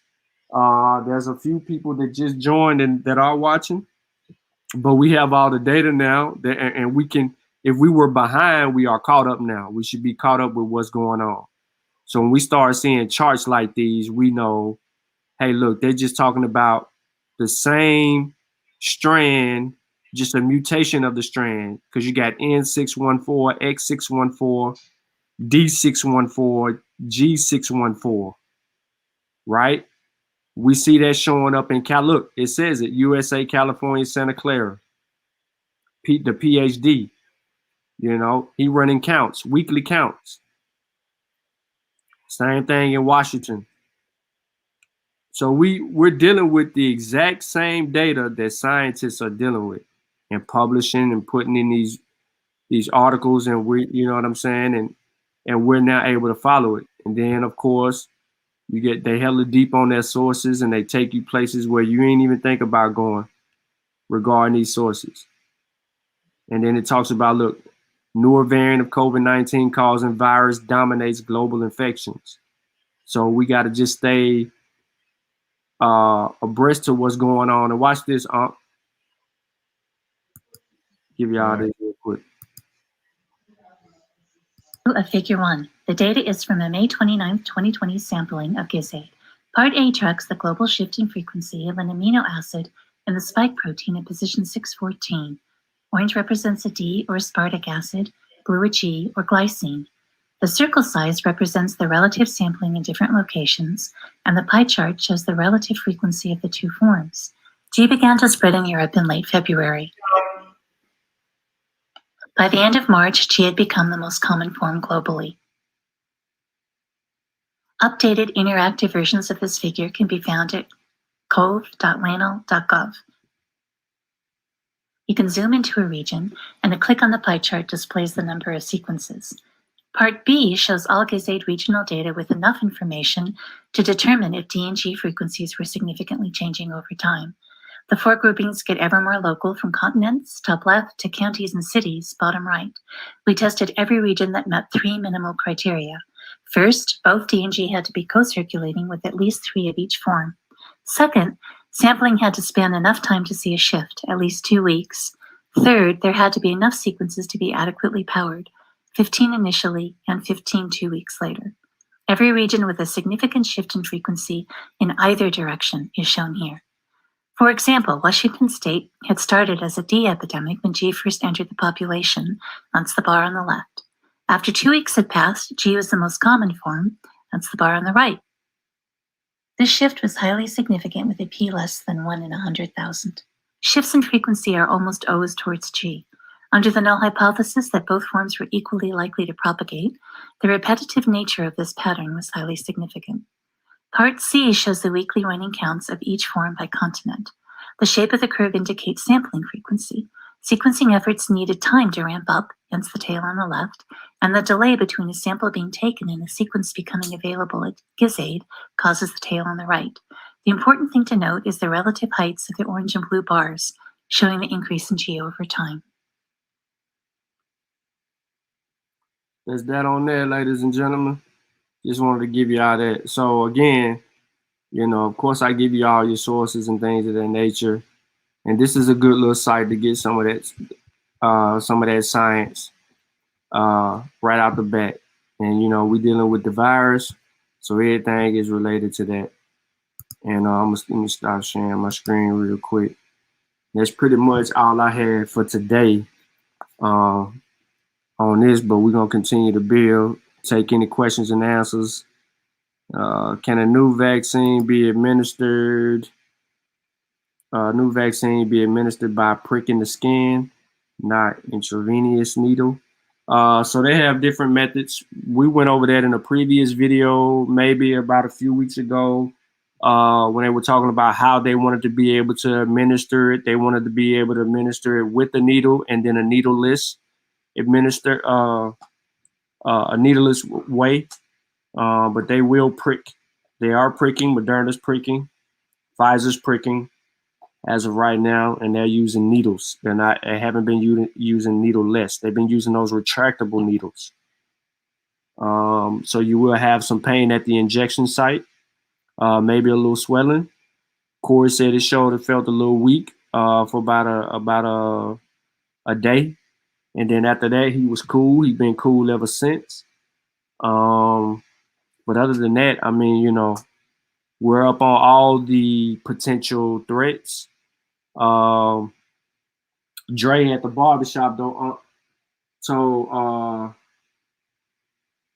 Nah, Dre.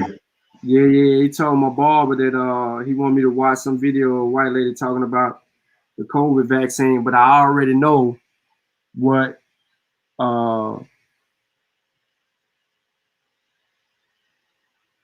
Watch the video. Yeah. I already know what video we're talking about. I'm trying to find it right now. What? It's a white lady, speaking out against it. So he's still on that? Man, listen. My barber said it's a conspiracy theory video, and I already know what he's gonna do. Let me find Yolanda because she sent it to me in the chat.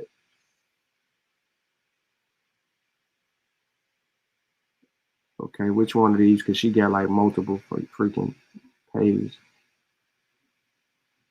All right, I'm on it. She sent me another video I wouldn't press play on because I already knew what was going on with that. All right, we beat up the Bill Gates hoax. Okay, but that worked quick.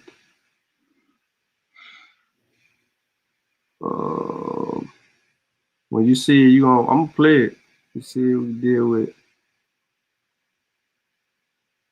By the way, they still doing now. This investigation on the physician in Florida is taking so long because they can't conclude what caused or triggered his ITP. Well, they would have already did what they needed to do on that. Juju, send me that lady again.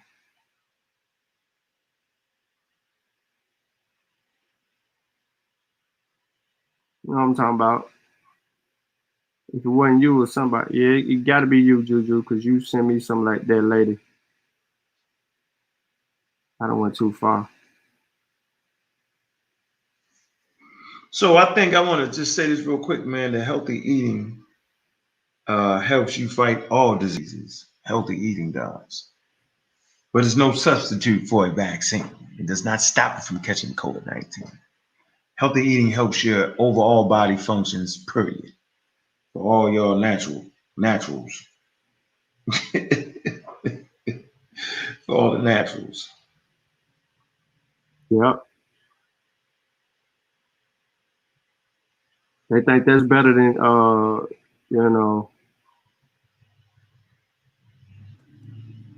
Hey, y'all notice how once we get in the pandemic, how everybody want to talk about natural eating, but they still going to McDonald's?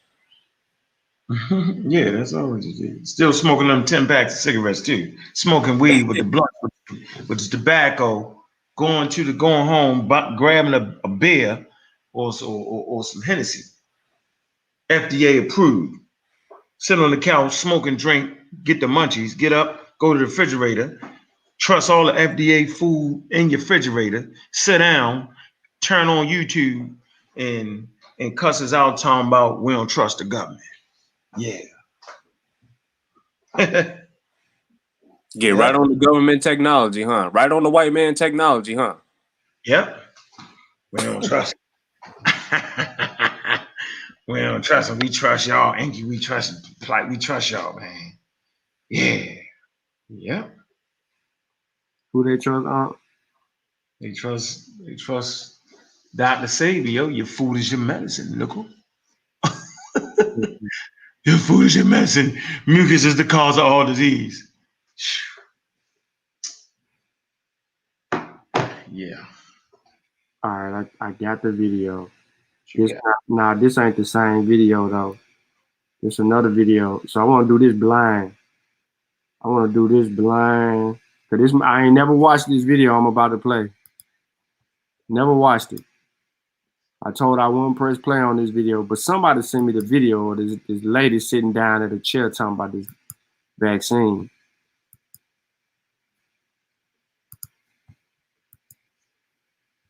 All right, sharing my screen. Let's get to it. All right. Why is it zoomed in like this? Let's stipulate. Hold up. There we go. That this is not a vaccine. I mean, we need to be really clear. We're using the term vaccine to sneak this thing under public health exemptions. This is not a vaccine. This is a mRNA packaged in a fat envelope that is delivered to a cell. It is a medical device designed to stimulate the human cell into becoming a pathogen creator. It is not a vaccine. Vaccines actually are a legally defined term, and they're a legally defined term under public health law. They're a legally defined term under CDC and FDA standards. And a vaccine specifically has to stimulate both an immunity within the person receiving it, but it also has to disrupt transmission. And that is not what this is. They have been abundantly clear in saying that the mRNA strand that is going into the cell is not to stop transmission. It is a treatment. But if it was discussed as a treatment, it would not get the sympathetic ear of public health authorities, because then people would say, well, what other treatments are there? The use of the term vaccine is unconscionable for both the legal definition term of it, but also because it actually is the sucker punch to open and free discourse. Because by saying vaccine, you dump it into a thing where you could be anti or pro the therapy. But if you actually talked about it as a therapy, remember, and people forget this, Moderna was started as a chemotherapy company for cancer, not a vaccine manufacturer for SARS. This, you know, if we said we're going to give people prophylactic chemotherapy for the cancer they don't have, you'd be laughed out of a room because it's a stupid idea. That's exactly what this is. This is a mechanical device in the form of a very small packet of technology that is being inserted into the human system to activate the cell to become a pathogen manufacturing site. And I refuse to stipulate in any conversations that this is in fact a vaccine issue. The only reason why the term is being used is to abuse the 1905 Jacobson case that has been misrepresented since it was written. And if we were honest with this, we would actually call it what it is. It is a chemical pathogen device that is actually meant to unleash a chemical pathogen production action within a cell. It is a medical device, not a drug, because it meets the CDRH definition of a device. It is not a living system. It is not a biologic system. It is a physical technology. It happens to just come in the size of a molecular package. So we need to be really clear on making sure we don't fall for their game, because their game is, if we talk about it as a vaccine, then we're going to get into a vaccine conversation. But this is not, by their own admission, a vaccine. Man, let me get off it, man. Yo, who was them fool with the Bo, is he in the Nation of Islam, yo? No. Yes, So, he is. no. I don't know who these white people are. He in So, the Nation. Look at the bow tie, man. nah, man, that dude pale. So, man, you tripping, man. They all down now, yo. What's wrong with you, yo? Scientology, yo. He ain't with the Nation, yo. That's why I got the bump. Yo said. He dressed up in everything, yo. Yo say they was a whatchamacallit company, yo, like they couldn't give her out, like they couldn't pay virologists or something. Man, listen, man, come on, yo. Whoever sent you that don't even know what the hell they listening to. How about that, yo? They shaking their head like a No. Juju sent this because people sending it to her. Yeah, I know. That's my point, though. I'm saying that if you understand science and vaccines, right? You be like, yo, what is this nigga talking about, yo?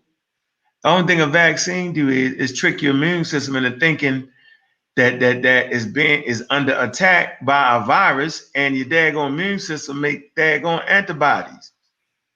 That's it. And then and memory T cells. And so when you get to run across the thing again, it's already ready and it produces those antibodies to stop you from getting sick because it already knows. So whenever something, the food can't do it, bro. Vegetables, herbs, they can't do it. Only something that tricks the immune system, yo, to a specific pathogen. So if you was able to make you know, I ain't gonna, because you could never administer any type of quote unquote herb that will cause a specific. When we say specific, we mean like you gotta make the shit look like the cove, because it's going to react to that and it trick the body and thinking that, and it makes those specific antibodies for the COVID-19. It's a vaccine, man. Like yo, funny. That's funny guy right there, yo. I think he gonna get the black people with the bow tie, and he look like, because he white, right? And it look like he know what he's talking about. He's gonna get them. Yeah, yeah. I think Dre gonna show me this lady video, yo. Man, come on, Dre. Like Dre had the COVID-19, yo. Yeah, he had COVID-19. He said that he want his mama to get the vaccine, but he ain't trying to get the vaccine. I don't know, some kind of. All right, look, Shawn, I gotta get out of here, man. I gotta go pick my son up, man. All right, go ahead, man. Appreciate it, Unc. I'm gonna mute myself out. I'll be back. All right. So give me a second, y'all. I got something to pull up for y'all real quick, but I'm actually trying to. That video was horrible, by the way. The visuals in that video was trash. That's supposed to be somebody who does something called the shit show. But we already know what's messed up with that video. So I'm gonna play a little bit of Vince Racanelli's This Week in Virology. We're gonna deal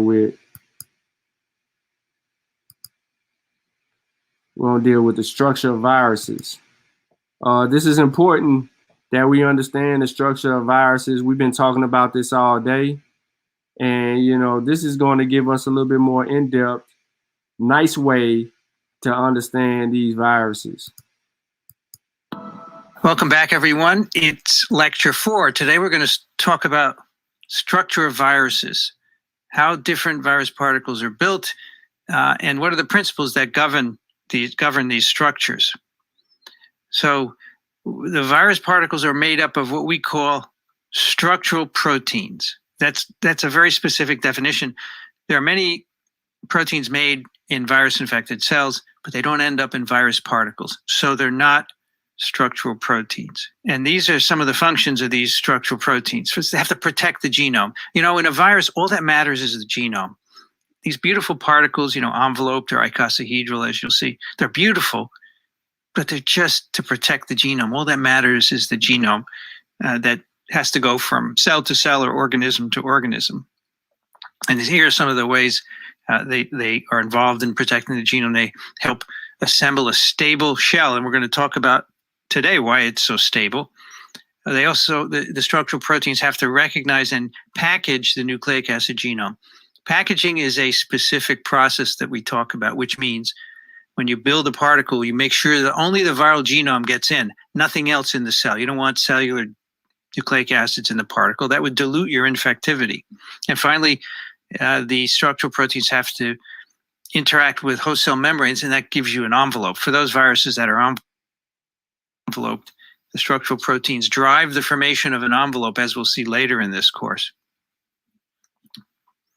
The structural proteins also have to deliver the genome. All right, so they have to make sure that the virus particle is stable as it goes from cell to cell within you or an organism and from person to person, right, in aerosols or droplets or feces or whatever, the way the particles are transmitted. They're stable, but then they have to become unstable. And this is a very specific process we'll talk about today. They have to deliver the genome into the cell. If they can't deliver it, it will never reproduce. So these structural proteins have to bind host cell receptors. They have to help uncoat the genome. And we'll talk about that next time, the mechanisms. The viruses with envelopes, their membranes have to fuse with host cell membranes. And then finally, once the genome is in the cell, it has to go to the right place.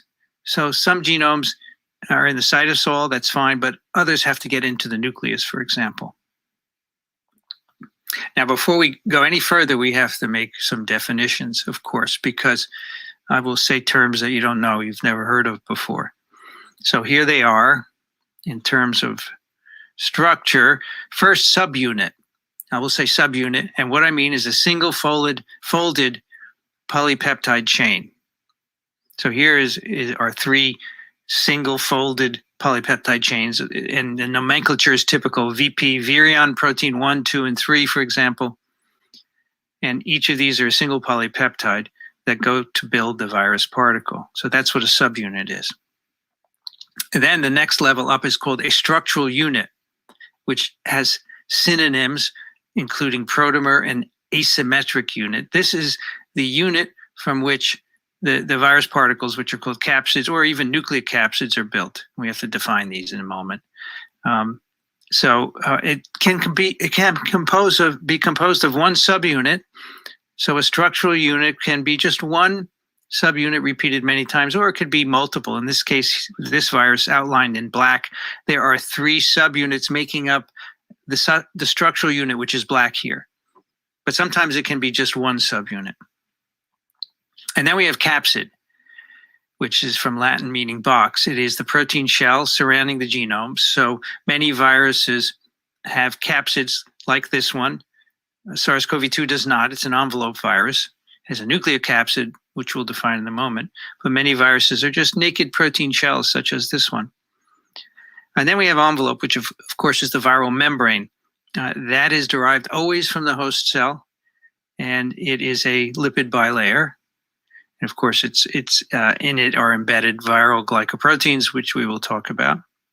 And so envelopes can be on both viruses with capsids, like the one on the upper right, or they can be around on viruses that have a nucleocapsid or just nucleic acid inside without any higher order structure such as that. And we'll get into this more today. And then we have the nucleocapsid, or the core of the particle. This is the nucleic acid protein assembly within the particle. And this is always confusing. Every year that I've taught this course, people get confused about it. It's used when there's a discrete substructure. So here we have influenza virus, which is enveloped and has 8 RNA protein complexes in it. And that's called the nucleocapsid. The RNA protein complex is the nucleocapsid. It's a substructure of the particle. And here on the right is herpes simplex virus. And here we have a capsid, which is inside an envelope. So that's actually a nucleocapsid because it's a substructure. Whereas up on the top right here is poliovirus. We don't call this a nucleocapsid. It's a capsid because there's no envelope around it. If you put an envelope around this virus, then that would be the nucleocapsid. And there are some viruses that are built that way. But you have to think about substructure. and that's what makes it a nucleocapsid. So a little bit about dimensions here, because I will use dimensions of all sorts, because we're dealing with very small particles and we can't talk about meters, right? Because, 10 angstroms, which is a good scale for virus particles, is 10 to the minus 9 meters. So I'm not going to talk about meters, obviously. We will talk about angstroms, which is also equivalent to 0.001 microns. And just to give you some references for these numbers, the alpha helix in a protein which is over here, is about a nanometer in diameter. DNA, which is shown here, double-stranded DNA, is about 2 nanometers in diameter. And a ribosome is 20 nanometers. Poliovirus is 30 nanometers. And of course, the big giant viruses are bigger, 1,000 nanometers or a micron. Okay, putting particles into perspectives. Now, virus particles are metastable. This is a very important concept. They have to protect the genome, as I've said, as it travels from cell to cell or host to host. But in the cell, they have to come apart. So they have a stable phase and they have an unstable phase. That's called metastability. It's very straightforward.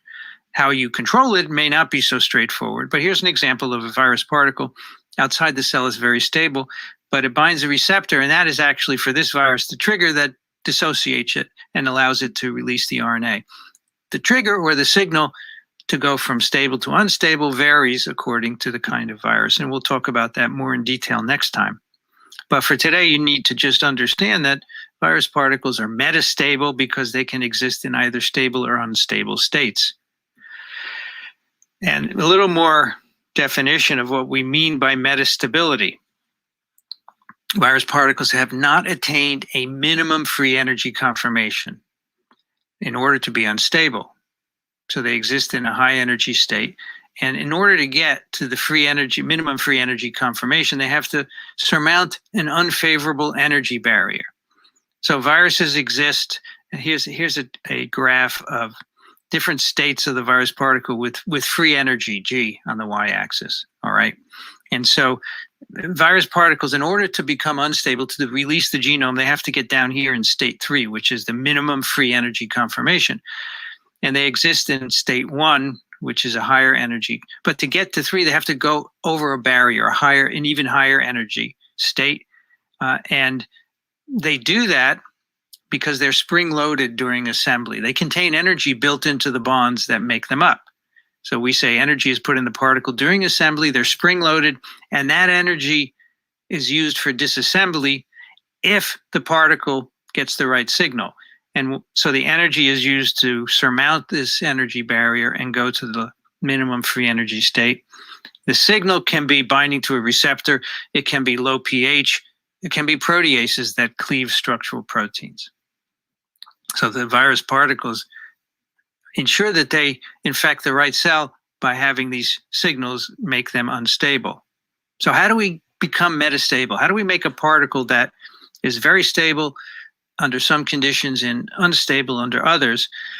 So here are the two ways. We can make a stable structure by symmetrical arrangement of many identical proteins in a particle to provide maximal contact between those proteins, and that gives you stability. These are in general not covalent bonds. They're non-covalent bonds, but the protein-protein interfaces are extensive. And so the non-covalent forces can end up giving a great deal of stability to the particle. So here you have an example in the upper right of a virus particle built up of repeating subunits of 3 proteins, VP1, 2, and 3. And the symmetrical arrangement gives you lots of contact between the proteins and stability. And the unstable part comes first because they're not covalently bound together. The protein subunits are not covalently bound, and therefore they can be taken apart or loosened to release or expose the genomes. Now, in many cases, the virus particle comes apart and the genome is released, but you'll see as we go through this course, there are many viruses where the genome actually stays in the particle and the polymerization occurs there. But that particle does have to be loosened to allow access, to allow things to get in and nucleic acids to get out. First question is, Viral capsids are metastable because they. Let's see if we can get this right. Y'all know how we rock. Y'all know how we rock on Science with Shawn, yo. We can't transition without getting one right. Structures of viruses. Viral capsules are metatastable because A, they must protect the viral genome outside the cell. B, they must come apart and release the genome into a cell. C, they have not obtained a minimum free energy conformation. D, they are spring-loaded. E, all the above.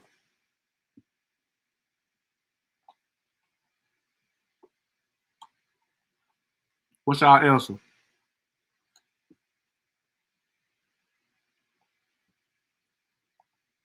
I'm gonna read it to y'all again.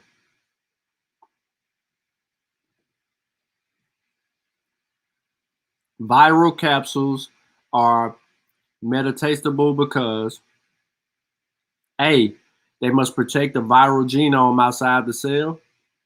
B, they must come apart and release the genome into the cell. C, they have not obtained a minimum free energy conformation. D, they are spring-loaded. E, all of the above.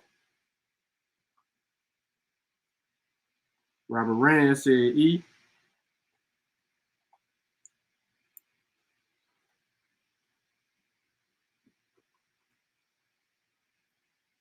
Come on now. A, B, C, D, E.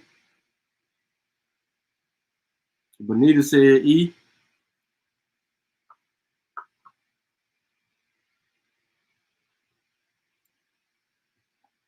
Chavis said A.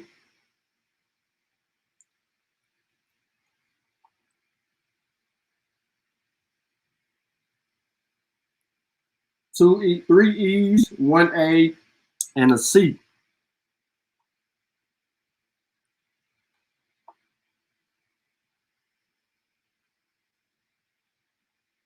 Nunu, where you at? I know you ain't working.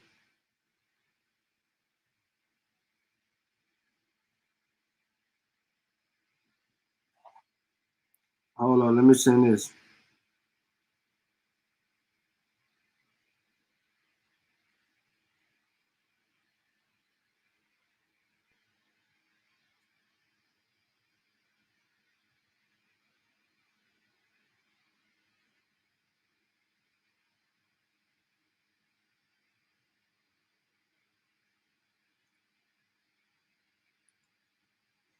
Okay, some people said A, some people said C, Kissy said C.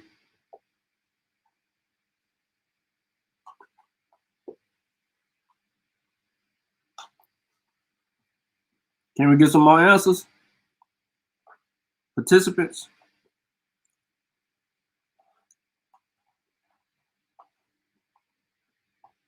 Who need me to repeat the question?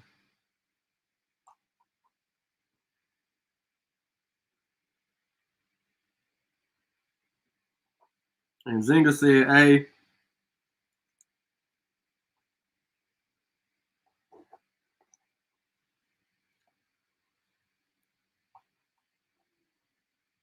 All right. Viral capsids are metatastable because A, they must protect the viral genome outside of the cell. B, they must come apart and release the genome into a cell. C, they have not obtained a minimum free energy conformation. D, they are spring-loaded. E, all of the above.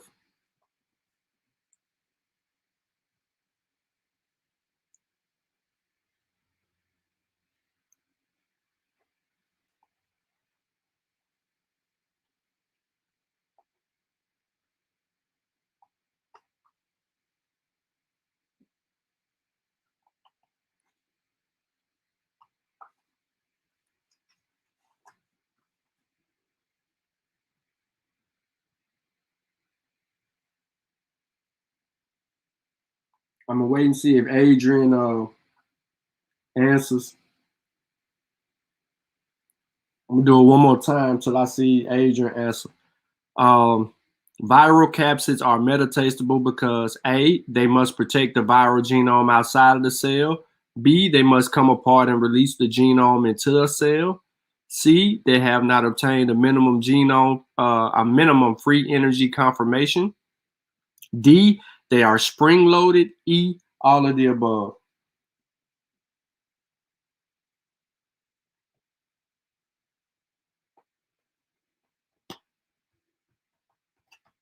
Kisu, you ain't finna keep changing answers. All right, he said E. Let's get the answer.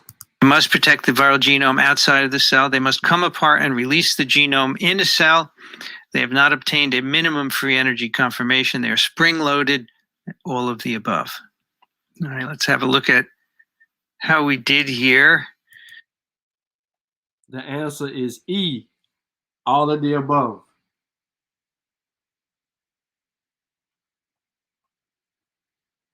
The answer is all of the above. Viral capsids are metatastable because they must protect the viral genome outside the cell.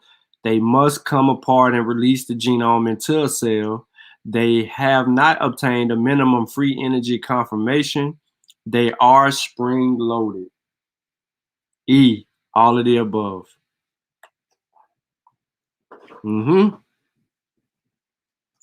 Yep. It's all good, y'all. We learning, man.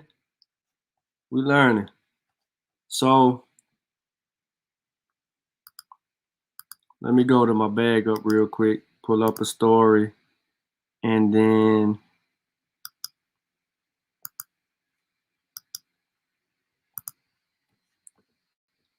let's deal with this. Sorry. Here go the video. Professor Dolores Cahill, people will start dying a few months after the first mRNA vaccination. Let's hear her out. So this is a paper from, I think, 2012 in PLOS ONE, and it's immunization with SARS coronavirus vaccine leads to pulmonary immunopathology unchallenging with the SARS virus. So the issue when you inject messenger RNA will say if it had a protein from the virus like the spike protein, this plus positive RNA can go into our cells. The spike protein from the virus is expressed in our cells and may be exposed to the immune system when those cells die, and the body starts mounting an immune response, including an antibody response. But then, so say if that happens in December, and people would start doing that straight away, so within 2 or 3 weeks, that process would start. But if in February, March, April, another coronavirus is circulating naturally in 2021, that would be like a challenge with the natural, the SARS is one of the natural coronaviruses, or it could even be the common cold. That what happened in this study is that the animal models, after being challenged, got very sick, and that some of them died. So that it says, the last line of the abstract said, caution in proceeding to the application of a SARS-CoV vaccine in humans is indicated. And so the name for this thing is antibody dependent response, or cytokine storm, or immunopriming, or immune superpriming. So this is why there has been no vaccine for decades licensed for coronavirus, is because you get this issue that the messenger RNA starts expressing the virus. And then when it comes across the natural circulating coronavirus, could be a month or a year or 2 years down the road, that then the people get very, very ill very quickly with this cytokine storm. And they also saw this in a respiratory vaccine, RSV. If you see it in the middle of the screen here, sorry, that's given it a shorten. Where if you look at halfway down the paragraph, most of the children who were giving this RSV vaccine, which had the same issue, most of the children experienced severe disease with infection that led to a high frequency of hospitalizations. And 2 children out of 35 died. And the conclusion from this was that the disease was enhanced by the prior vaccination. So what people need to know is that with these RNA vaccines, is that after you're vaccinated for the rest of your life, you will have much higher death as in the children in this study because you were vaccinated. And why I came out with this in May 2020 is that the people may not make the connection. And what we do not want is that if there is significant deaths, we'll say in February, March, April next year, that is called COVID-19 or COVID-21, that we will have to monitor if the people who are dying, and there is predictions, that's why they are having the tender for large amounts of adverse events from the vaccine, is that if there is increased deaths, it is well known, and we don't want those deaths to be called COVID-19 or COVID-21. They are this issue about vaccine making people more sick and have a higher chance of death, not because of a circulating virus, but because of the vaccination weeks or months ahead. That's all. Thank you very much. Dolores, can you just explain a bit more what exactly is the cytokine storm? Just so people understand. The cytokine storm is that, so this is well known in many of the vaccinations. So I will just give you, these are slides that I prepared for the interviews I did in May. The cytokine storm is that when you put RNA genes, mRNA or vaccine injected. Listen to her very carefully. Listen to her very carefully. Or vaccine, mRNA gene. When you put RNA genes, mRNA or vaccine injected into your body, you bypass all of the natural immune response, which would build up an immune response to prevent the vaccine actually entering your body. Okay? So that suddenly the mRNA from the virus gets into your body, and it uses the human machinery in the cells to express the human proteins. So that suddenly the virus has been injected into your body, and then your immune system sees the virus in your body as something that should not be there, and it mounts an immune response. But the shocking thing is that normally you're immune, you can get rid of the virus particles, or you can do, it's a slow thing. But when you inject it, this mRNA, why it's so deadly, is that it now goes into your genes and starts expressing, and it starts stimulating the immune response from inside your body.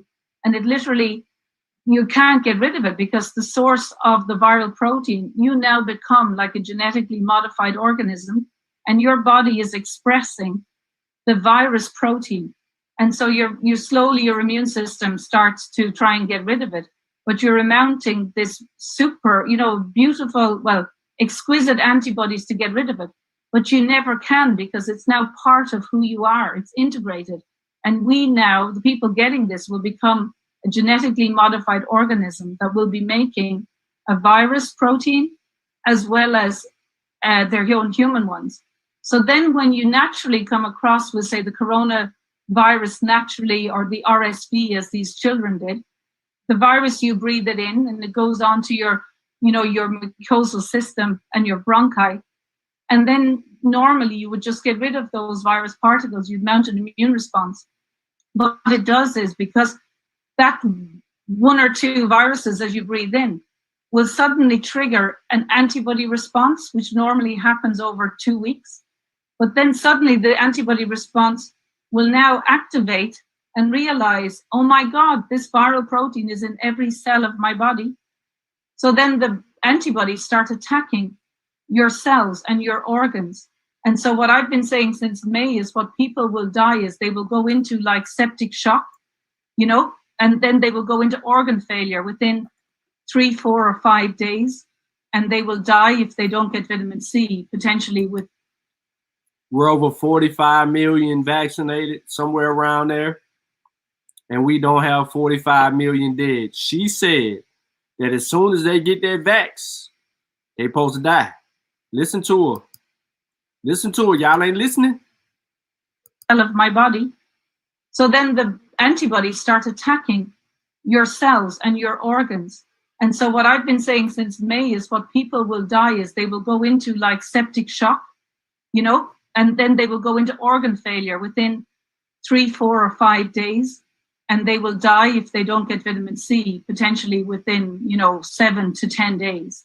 And so what I've been saying and helping people get autopsies around the world is that we can distinguish in an autopsy the difference. So on the 19th of March 2020, the Public Health England declared that the coronavirus or the causative agent of COVID-19 was not highly infectious.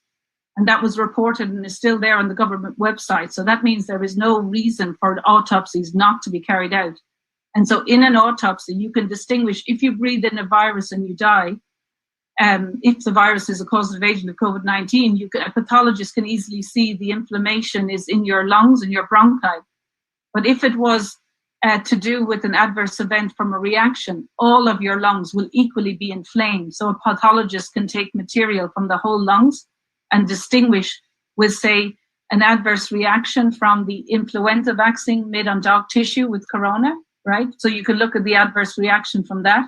But if we now have deaths from an adverse reaction due to cytokine storm, is that people will have organ failure and kidney failure, so that autopsies will have to be done on everybody who starts to die, which have been vaccinated in February, March, and April, because we can clearly distinguish between the cytokine storm reaction where the immune system starts to attack the organs. I apologize for having been shut down. If I can just once again share my screen to add up on what you just said, I think it will be important. It is this paper that I've been mentioning to you all as to the informed consent to be disclosed to any vaccine trial subjects. So any person who is currently being vaccinated of the risk of COVID-19 vaccines worsening clinical disease. So with this aspect that Dolores just mentioned to you, and with the fact that it is even more complicated than Dolores made it simple for you all to understand, given the response of the Th2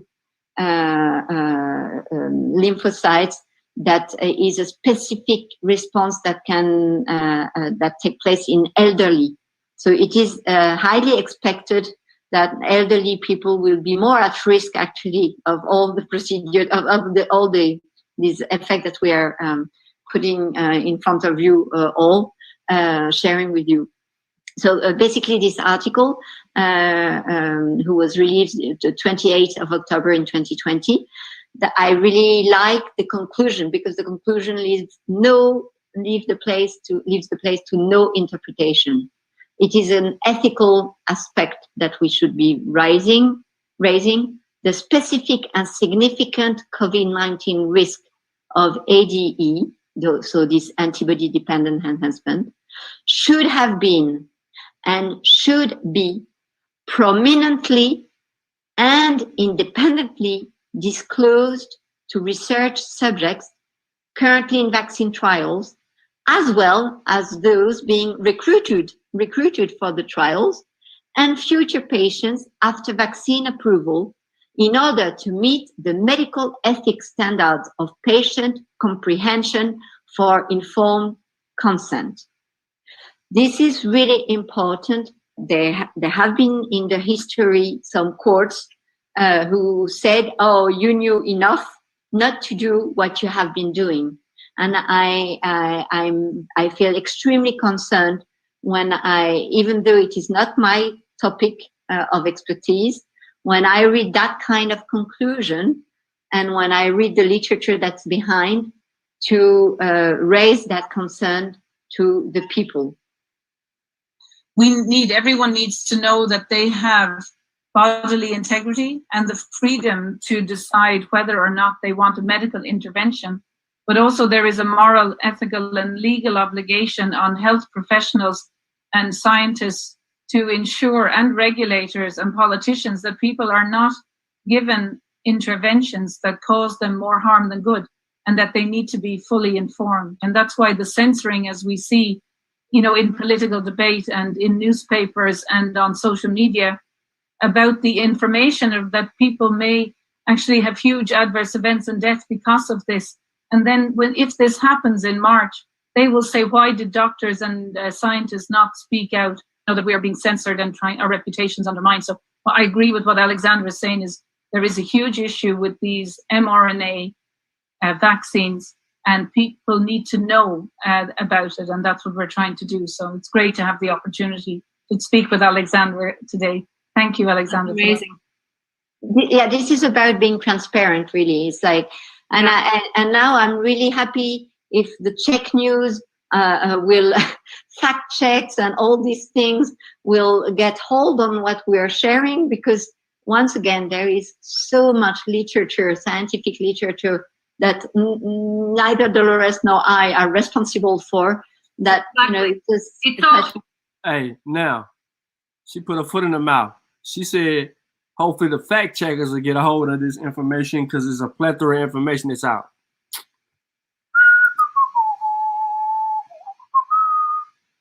All right. So, debunked. Several claims about COVID-19 in a video featuring Dolores Cahill are false or misleading. Before Christmas, the 16-minute interview featuring a number of false and misleading claims about COVID-19 was posted on Facebook. The video featuring the chair of the Fringe Irish Freedom Party, Professor Dolores Cahill, has since been shared hundreds of times and over 1 million views. It incorrectly claims that COVID-19 vaccines and face masks are unsafe, that several official facts about COVID-19 are wrong, that COVID-19 does not spread as easily as official sources state, and that lockdowns will cause everyone to die an early death. These claims are untrue, misrepresented the facts, and do not stand up to the public advice. Here's a breakdown of the claims and why they are false and misleading. Now, Claim 1. Australia could force its citizens to be vaccinated against COVID-19. At the beginning of the video, Cahill is asked whether people should take the COVID-19 vaccine. She replies that she would not take one herself. Have said it, if you had paid me $10 million, I would not take the vaccine, or any forcible injected me likely can be potentially tried to do in Australia. I would sue or some attempted murder. All right, claim number 2. The result from the mRNA vaccine trials over the past 20 years have been so bad that no such vaccines have ever been licensed. This is where this video starts, because they clip it. So they don't really talk about the Australia claim. Okay, so that's why I really just brushed on past it, because this is a matter of appealing to emotion and not one that's going to be based on actual evidence. So she says this. A few seconds later, Cahill says in the video that adverse events and deaths over the last 20 years related to RNA vaccines have been so significantly bad that 0 vaccines have been licensed for coronavirus ever. It should be noted that there have only been a small number of clinical trials on messenger RNA vaccines over the years, partly because the approach is relatively new, and a handful of scientists first began exploring RNA vaccines as a possibility about 30 years ago. No mRNA vaccine has been approved before now, because scientists have had to overcome a number of obstacles to produce a vaccine that is effective. The obstacles include things like how to modify mRNA in a way that would not produce a violent immune response, how to encourage a person's immune system to accept the vaccine's mRNA, and getting cells to make a protein to fight the new disease. There have been several breakthroughs over the years, but research into mRNA vaccines ramped up in the arrival of COVID-19 last year, partly helped by the huge amount of scientific collaboration that has been going on across the globe over the past year. 2 mRNA vaccines against COVID-19, Pfizer, BioNTech, Moderna jabs, have been approved across the world in recent weeks, including the European Medicines Agency. But multiple studies of other mRNA vaccines in humans have already taken place over the last 2 years. Vaccines for rabies, Zika, and influenza were tested in humans, and despite not being licensed, none of these who participated in the studies showed any long-term adverse effects, though there were some moderate cases of inflammation. Y'all didn't know that, huh?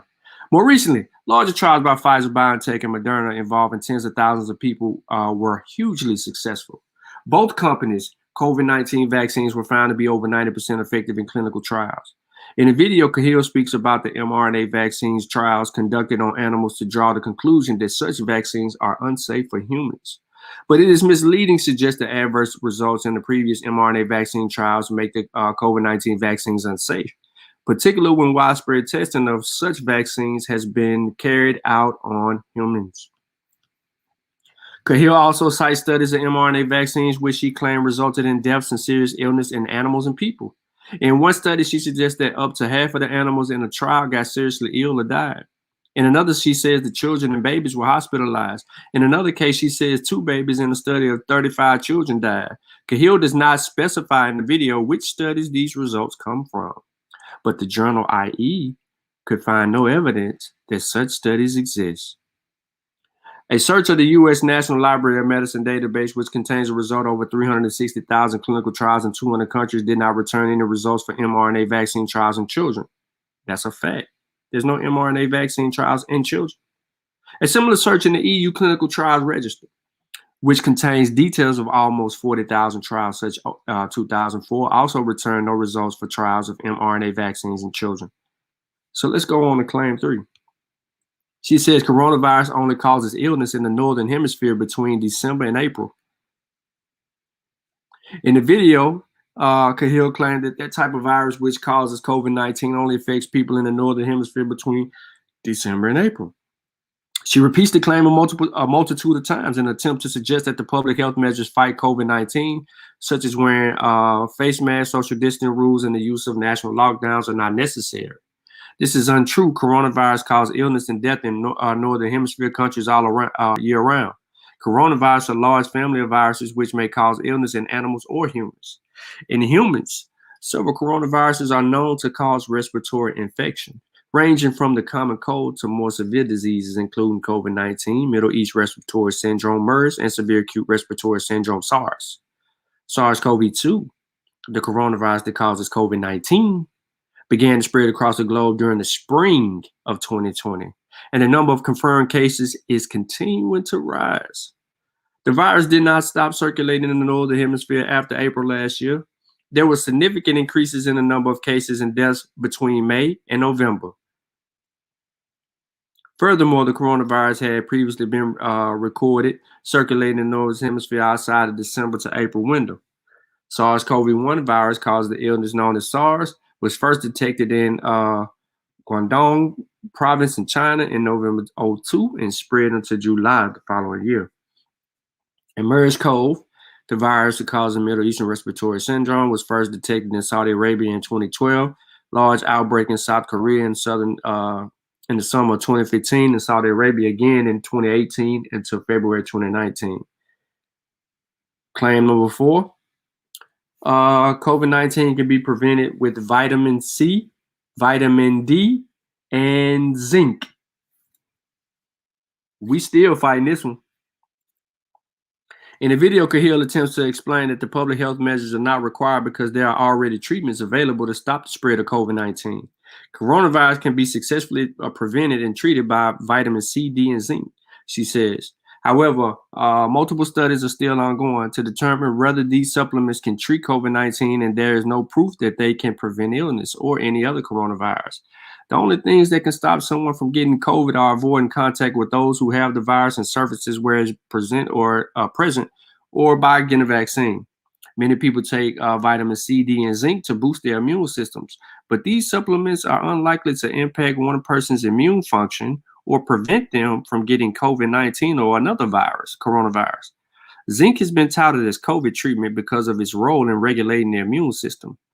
Several clinical trials have sought to evaluate the effects of zinc in COVID-19 patients, although the results from the studies are still pending, and there's no solid evidence that zinc can prevent someone from getting the virus. Other studies, including one carried out by researchers at Trinity College Dublin, have pointed to links between lower levels of vitamin D and severity of infection in those who contract COVID-19. A study of COVID-19 patients at Colony Hospital in Blanchardstown, also showed that those admitted to intensive care and put on ventilators had lower levels of vitamin D. Likewise, vitamin C has been touted in some quarters as being helpful to patients who suffering with COVID-19, similar to those who say it helps manage symptoms of the common cold. But altogether, these treatments may help those who have already contracted COVID-19, and it's important to note that studies are still working out whether this is the case. They will not prevent a person from catching the virus or from being hospitalized by it. Claim number 5. World Health Organization's lockdown the world on March 11, 2020. In the video, she claims that the WHO announced a global lockdown in response to an escalating number of COVID cases. At one point, she urges viewers to search online for WHO's declaration of pandemic on the date. But at another point, Cahill references the date again, saying when they locked down the world on March 11th. However, the WHO does not have the ability to implement public health measures in sovereign states. Some countries introduced their own lockdowns at different points, including on March 11th, but most choose to implement lockdowns before or after that date. The declaration by WHO that COVID-19 outbreak was a pandemic was simply a warning that the virus was spreading across the globe. According to WHO, a pandemic is defined as an epidemic occurring worldwide or over a very wide area, across international boundaries, and usually affecting a large number of people. Some countries did implement national lockdowns in response to WHO's announcement on March 11th. For example, the Irish government announced a stay-at-home order the following day. And other countries had already implemented national or partial lockdowns by the point. China's Hubei province went into lockdown on January 23rd. Italy's national lockdown began March 9th, but many countries did not introduce lockdowns until a week later, and others did not do so at all. There was no uniformity to how governments implemented lockdowns in the spring of 2020. And although the WHO declaration on March 11th may have influenced their thinking, the WHO did not have any control over how different countries acted. Dang, she got some claims, yo. Claim number 6. The chances of dying as a result of COVID-19 are 1.8 billion. As a part of the same section of the video, Cahill suggests WHO announced a global lockdown on the 11th. She puts forward a number of figures of the mortality risk of COVID-19. It's important to state that the exact case fatality rate of COVID-19 has not been accurately gauged yet, largely due to a number of asymptomatic cases of the virus around the world. But all the current indications are that the case fatality ratio is a lot higher than 1 in 1.8 billion. Global figures based on a total number of confirmed cases and deaths, which are rough and based on calculations by JHU, put it closer to 1 in 45 people. There are also 2 terms used to talk about death rates. The case fatality ratio and the number of people who have died in proportion to the number of people who are confirmed by a laboratory test to have COVID-19. The infection fatality ratio and the number of people who have died in proportion of the people who are estimated to have COVID-19, both tested and untested. Put simply, the case fatality ratio is the number of people who have died as a percentage of the cases we are aware of, while the infection fatality ratio is the number of people who have died as a percentage of all cases, including the case which haven't been detected. We looked at different differences between the two in a more detailed and previous fact checker. And they provide you that with there. Now, I don't want to beat a dead horse, and I don't want to go no further than this, but the lady was wrong on all of her claims in the video, right? And they extensively continue to do it. Here you go again, claim 7. 6-month lockdown will cause entire population to die within 6 months. Is the entire population dead?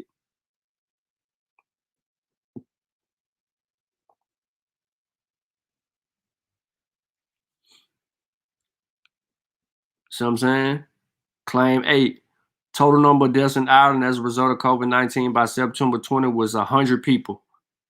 That's what she claimed, 100 people. There were a total of 1,700 deaths from COVID-19 on the date that she claimed was first made in September last year. In September, they had 1,700 deaths, reported deaths. On the day she claimed it was only 100. She was shocked. Claim 9. Coronavirus are not fatal between May and September. We already know about that. People been dying all year. She just made up stuff. Claim 10 and 11. Look, 10. Ireland's first recorded death from COVID-19 occurred on the 5th of April. She claimed that in the video. That is not true. And the CSO statistics do not say this. Ireland's first recorded death occurred on March 11th, the lockdown day. Claim 11. Face masks reduce or poison oxygen intake to dangerously lower levels. You heard plenty of people saying this.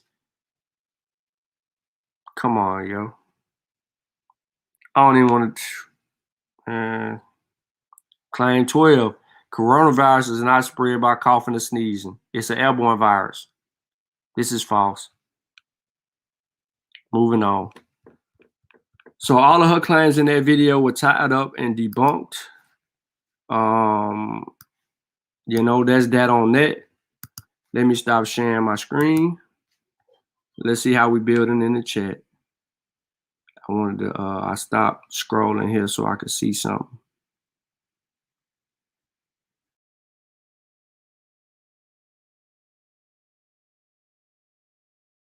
Definitely smoking the white man's weed. It was like cooking.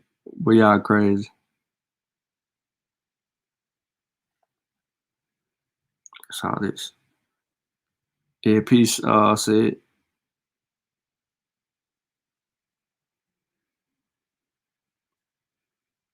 Okay, I don't see no more. Where is Bill Nye when you need him? Save us, Bill Nye.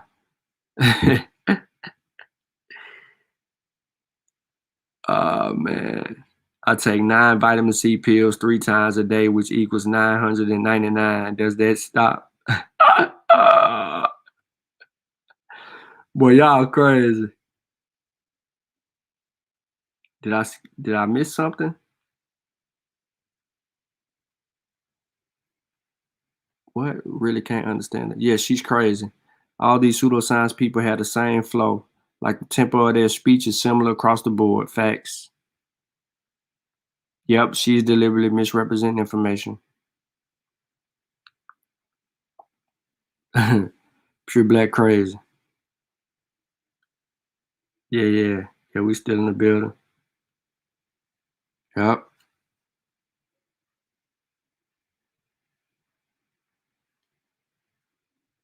Oh man, agent said he home right now infected. Shh. Hey man, take care, man. Take care of yourself. Don't stress. Yeah, relax. You know, kind of read, get your mind off of it. You know what I'm saying? Try to eat, try to drink. You know what I'm saying? Don't just sit down. You know, try to stay up, move around, do some push-ups, some sit-ups, stand in place and jog or something. Jumping jacks. Just keep yourself going. Peace, Sister Lima. Yeah, keep yourself going. Coach, nah, man. That ain't gonna stop nothing.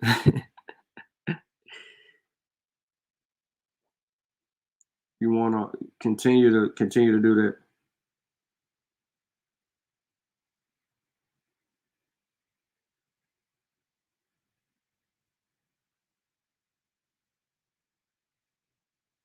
Benita said she had in November.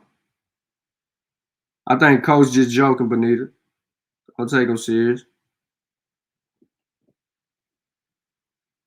Dundada was good, bro. You late, bro. We 2.5 in, bro. Rocking out. But yeah, man, all of the information that we went over today is actually in the description of the video. Yep. So you can, if you need to grab some. So the only thing that's not in the video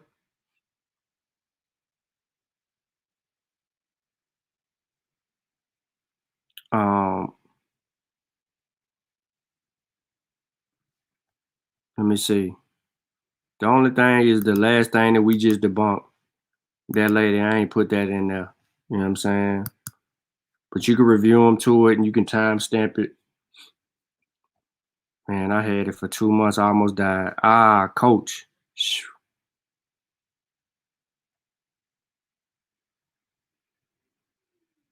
Yeah, I just hope y'all don't get it again. I know. Yeah, well, the virus is invisible. We can't see it. We can't see it. We need a microscope to see the virus. We're in a blind war. Gotta check her money flow on her misinformation. The money is almost always the motive. The other motive is religious or pseudo membership. Facts art, artificial.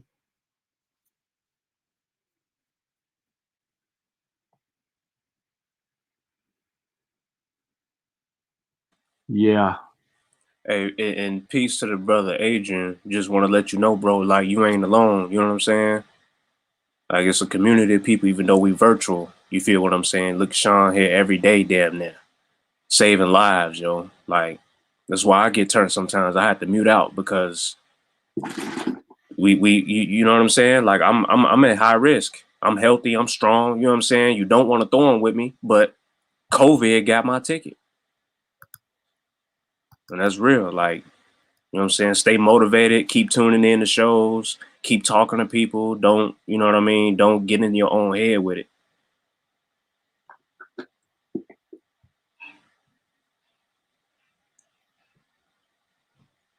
I put the link in the chat.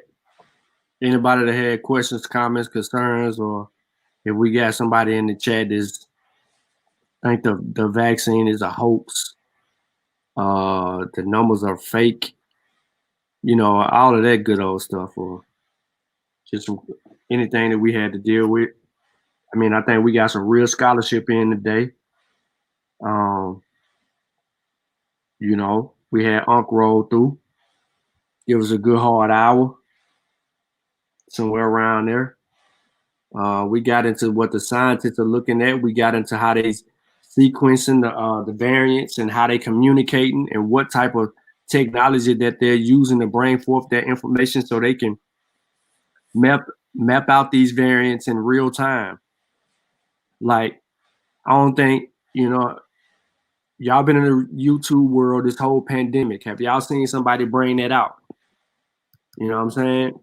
Have you seen somebody bring out how they are working together to sequence these variants and give it to you in real time and show you, you know, on the globe what it looked like and so on and so forth? That's got to be a YouTube first.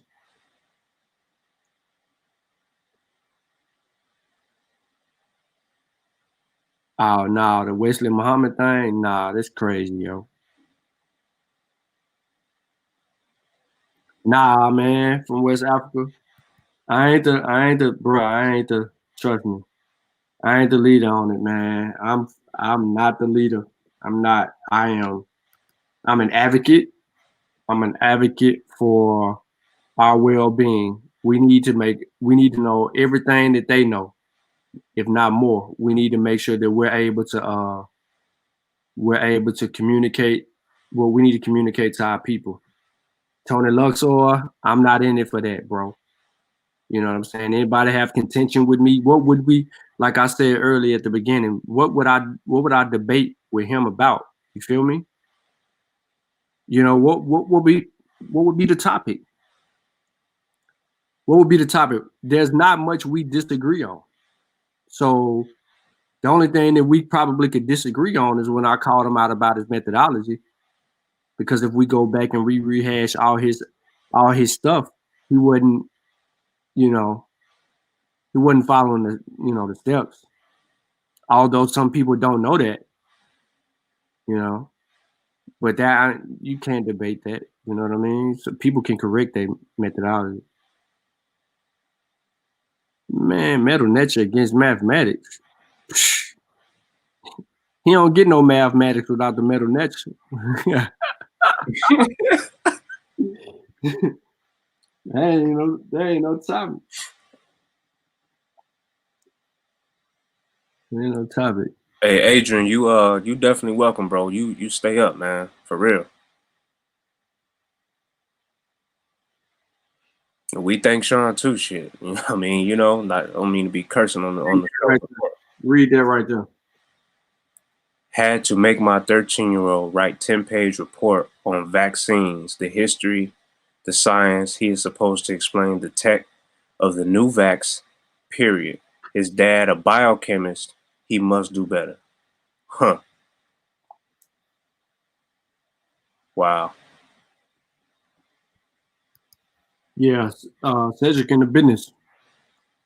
He handled, biochemistry. Hey, and they still trying to hire people for coding.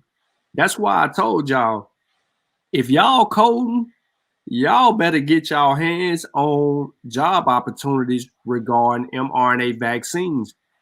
You need to be trying to get into Moderna, Pfizer, all these companies that are dealing with mRNA vaccines or mRNA or just messenger technology, period, because they need coders. Coders, all they're going to give you is the sequence to code. You code that joker, they'll be able to pump them vaccines out like that. Snap of a finger.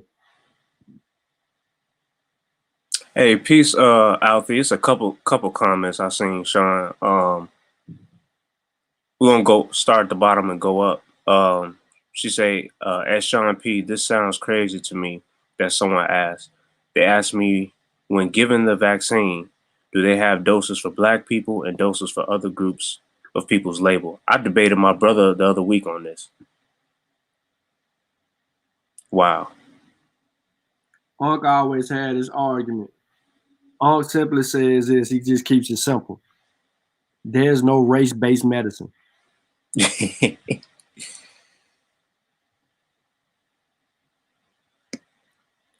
You might say something works better in people, but there's no race-based medicine. Aminata Njinga, she says, so the vaccine should be able to cover most strains. You talked about strains and variants, right? I think we hopped on at that point. Yeah. We talked about, don't say strains, say variants. And yes, Moderna and Pfizer will be able to do whatever they need to do. Right now, they're testing against the UK variant. So far, it's been successful against all the variants. Probably the one they need to test a little bit more or need information on a little bit more is the Brazil variant. And what happens with that? And I guess you're wondering how would they know so fast? Because they can take that virus, right? They can take that virus and put it in a mouse real time. Like right now, today, if a new variant showed up in the United States right now, scientists are going to get their hands on that data. They're going to be able to engineer that variant, sequence it out, and they're going to be able to infect a real-time mouse and test against it. They're going to vaccinate the mouse and they're going to test against it, and they're going to watch it for about a week, 2 weeks, however long they need to, and continue to watch it. And really at the end of that, they're just going to be looking at the blood. You know what I'm saying? They're going to get under the microscope and start seeing how the antibodies is fighting against the variant. Now, if the antibodies is not successful against the variant, they're going to come out and say, we need to modify the molecular structure in the messenger so that it'll fight against this variant because this is a stronger or potent, or they're going to say, like they've been saying, the booster shot. They're going to make sure when your booster come through that you're going to get your, handle your business like that.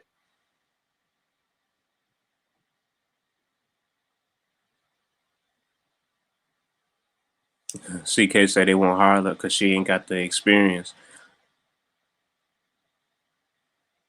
That the vaccine changes your DNA, everything I found with top of that. Oh, I got him.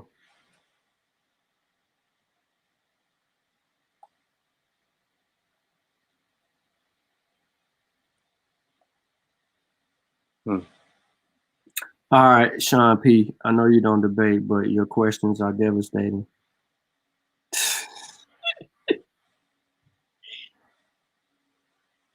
Nah, man. At the end of the day, man, the only thing that I could, argue with is how did you come to the conclusion? You know what I mean? You never started out with telling us why this is important. You never defined anything. You just went right into arguing sources, and people accept it because it's a combative state of mind. It's you know what I mean?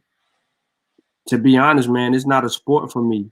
Football is like it may be for other people.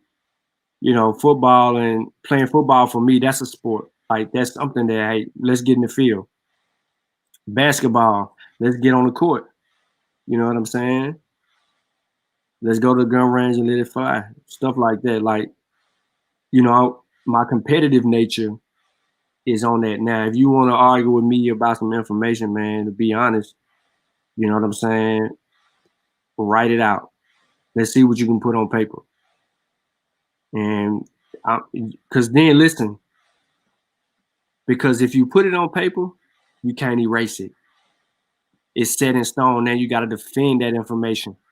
You feel me? You got to defend it. See, when you do a video or something like that, you can take the video down. You can clip the video. You can hide the video. Can't nobody get to it. If people try to download it after the fact, it's inaccessible. Not saying that will transpire or will happen. I'm just simply saying there's things that can actually happen to that because, that's that on that.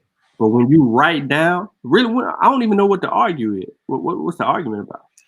You feel me? So it'd be a waste of time, man. For me, I mean, I'm doing research right now on the topic that I'm trying to write about in the next few months. And I got 3 books left and 2 chapters in 1 book. And I ain't read in 2 days. After bad news, I just didn't feel like reading the last couple of days. But I'm going to read before I go to bed tonight. So that'll leave me with a chapter in the morning. And then I'm going to be on to the next book. And then I'm going to have 2 books left to read. Because one of the 3 books is only 100 pages. Yeah, Sister Althea, much love and peace to you always. And everybody that's tuned in, man, that says a lot. Like, I never been one that wanted to rock with the majority, the 1,000,001 people viewing the video or screaming information. I mean, the majority of the world believe in the Abrahamic faith. That don't necessarily make their faith the answer to the problems that we got. Do it. You know what I'm saying? So, yeah. Nah, Tony, I don't speed read. That'd be my problem. Like when man, how can I say it? When I'm reading something, man, I gotta go research something. Like if it's something that I didn't know, I have to go and research that. Like, so I have to use my other information to, kind of verify this thing and see if there's other information regarding what I just read and if it, to make it make sense to me. And then like right now, like if every book I open up, I got page numbers and how I sentence start and things of that nature, some notes, because I didn't want to highlight in my books. And I didn't want to tab up my books. And that's something that I've been getting used to. So when I open my books, I got exactly where I need to go in those books on certain things, and then I can corroborate. So while I'm writing from my perspective, and then I want to source up, to solidify the argument, boom, I got it right there, and it makes it quicker. Like my method for helping me right now has changed a little bit, and a lot of that I owe really to like Asar Imhotep. The way he writes his books and the way he sources his information. His footnote game is crazy. You know what I'm saying? And people don't want to give him credit for that, but he really has shown a scholastic eye for the way that he writes and the way that he sources his material is phenomenal. And I've been growing and developing in my writing, and you know what I'm saying? I started picking up certain things from Asar, which influenced me to change the way that I was sourcing information to make it more scholastically acceptable. So that when you're reading something that I may have wrote, that it will go over there. But man, look, there's some things that I want to talk about real quick, man.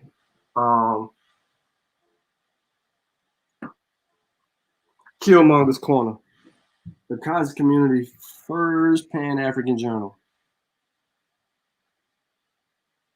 right?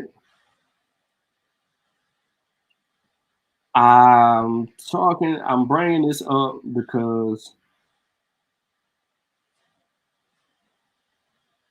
I wrote an article. Shrines of Africa, that's cool. You know, that article that I wrote on the Shrines of Africa, that's cool. But it's this other one.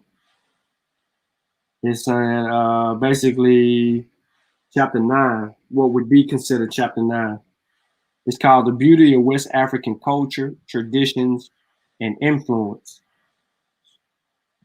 To be honest, man, this is an introduction to, and being he put this thing in color, yo. He put the pictures in color, yo. He put it in color. Chanel article good. The Solomotep article good too. Some good work in here. Michael Hope, Matawari Clan. But anyway, in mine specifically,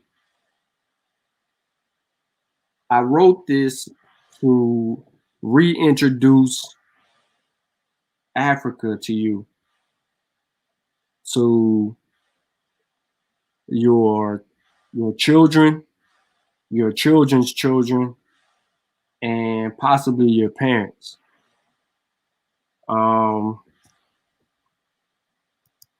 And I say possibly your parents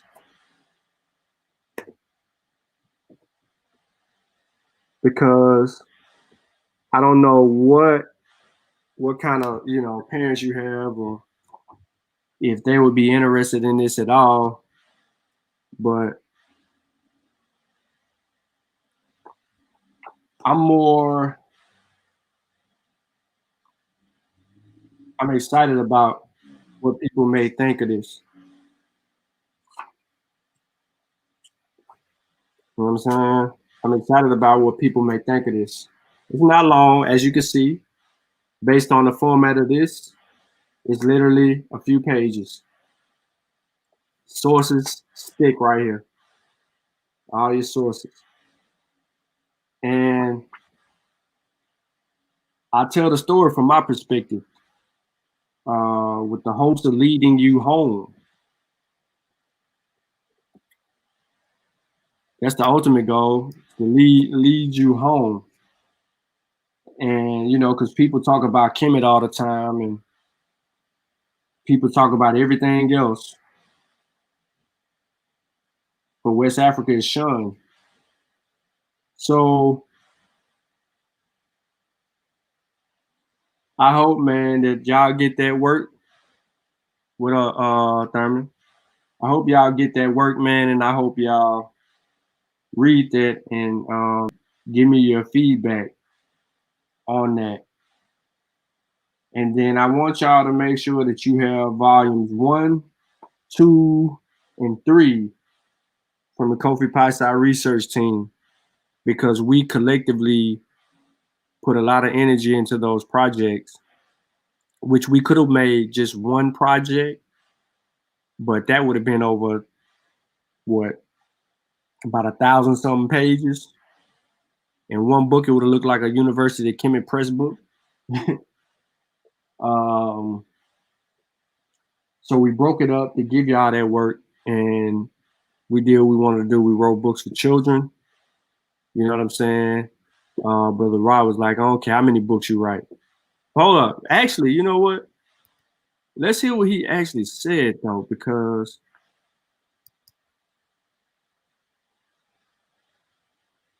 I didn't hear some of it because I was helping my son. So let me just try to find it, and then I'll play it. And let's hear what the brother had to say. Got money, and when I Bible, and then we could catch these dudes in they little lies and shit. At least I'm like, hold on, my nigga. Ain't nobody been talking about these black brotherhoods, son. I never heard no one talk about them. First, y'all be tight. You know I am. Yo, but check it out. Nah, and Divine Prospect is too. So what made me respond to it is I saw the post and I was like, oh, to do what? Me and you mission the slaves, take care. Clicking them, they be sneak watching MBK and try to do a connection with this fuck. You always on them shows, though, bro. In text, you may want to get some Spanish resources.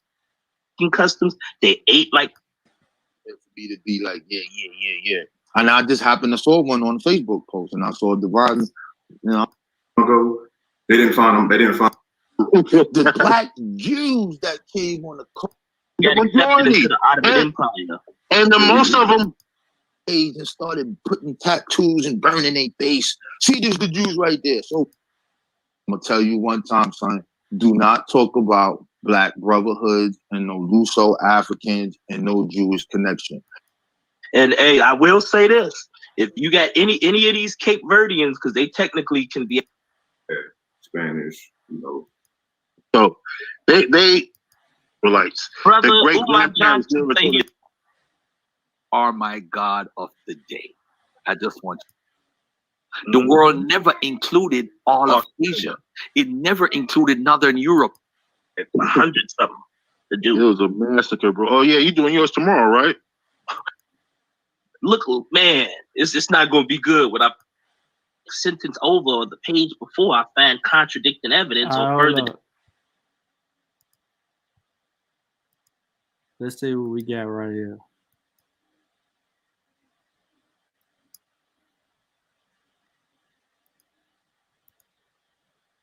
Let's see what we got right here. So right here, I was actually helping my son.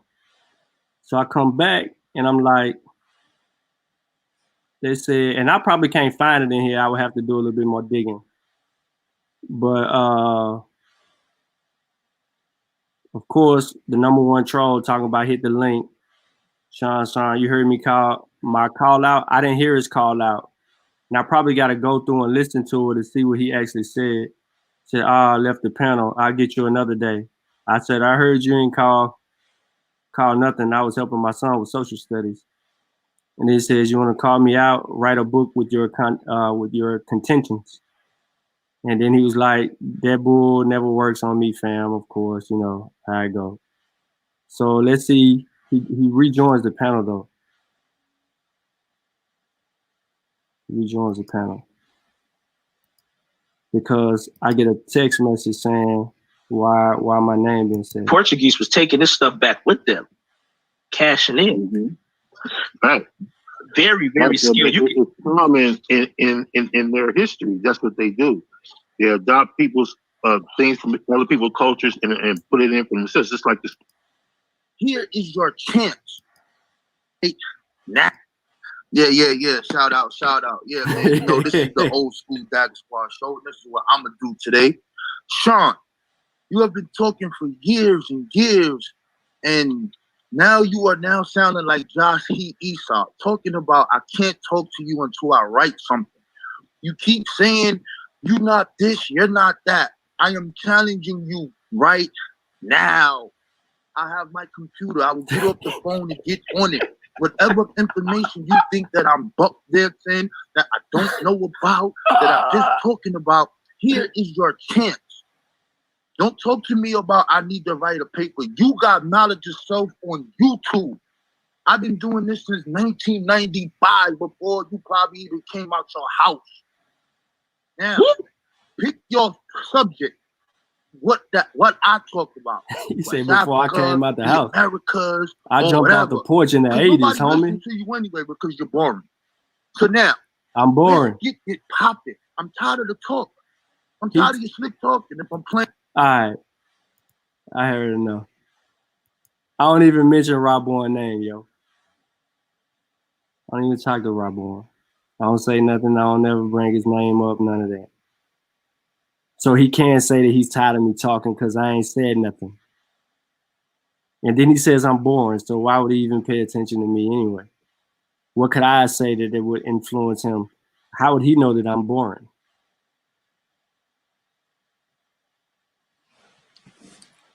Bro, No. Let Rob Bourne end it. Hold up. Let Rob Bourne end it because Rothman is in the chat. Playing around with you like, hey, Shawn, you want to ask Garfield, well, who's these dudes on your panel? How about it?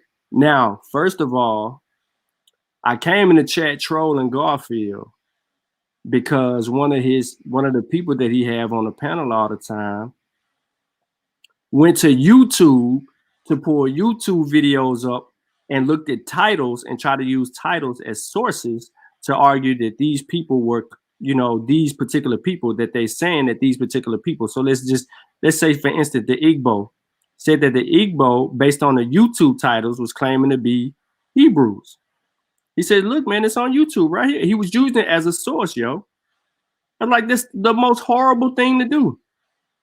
So I've been ragging Garfield about that, like, yo, Garfield, if the bro ain't gonna read no books and study and bring some real scholarship, why even let the brother talk? That's my position.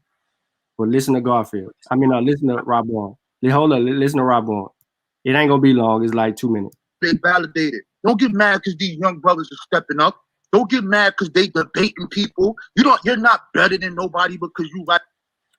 Thunder don't debate nobody. My comment was to about Thunder specifically. So I guess I got to debate. The book. These brothers are challenging the people. Who have you ever challenged in the community? So I guess I have to challenge somebody in the community. So, Rob Bourne, this is what I did.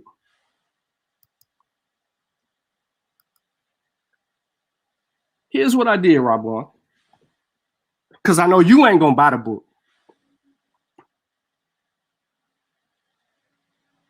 I'm gonna go backwards. Spears of the Mossy, Volume 3. What does Shawn deal with? What I deal with? Chapter 1, which ain't gonna be chapter 1 no more, but the questionable accounts of Mansa Musa. This is something that our community deals with, right? Because we have some people in our community who believe that the boat of Ra was a real thing, and that it actually sailed across seas, which would validate West Africans getting on their canoes and making it across the Atlantic and coming to the New World before Columbus. This deals with our community specifically. Instead of arguing with our community about it, I wrote about it. Okay? That's 1. What did I do in Volume 2? Volume 2, I dedicated a chapter to Dr. John Henry Clark.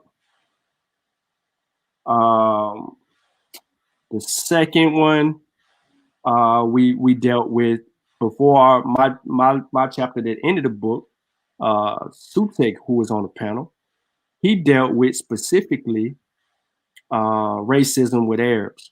I followed them up because I knew both our chapters would be in cohesion, and we got on the Arabs' ass under the impression.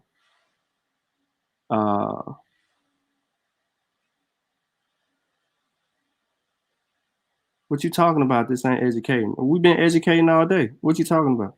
All right. Anyway, we talked about Arabs, which are in our community. We talked about, in my chapter specifically, we talked about misinformation that comes from certain sources that we use in our community, which need to be corrected and fixed. This is totally a community issue, right? Just like we did in chapter 1 when I Spears in the Mossy in volume 1, right? What did I attack? People claiming to be Kemetic, but are actually playing African Christians in Kemetic garb. I attack the midst of that. What does that deal with? People in our community, things in our community.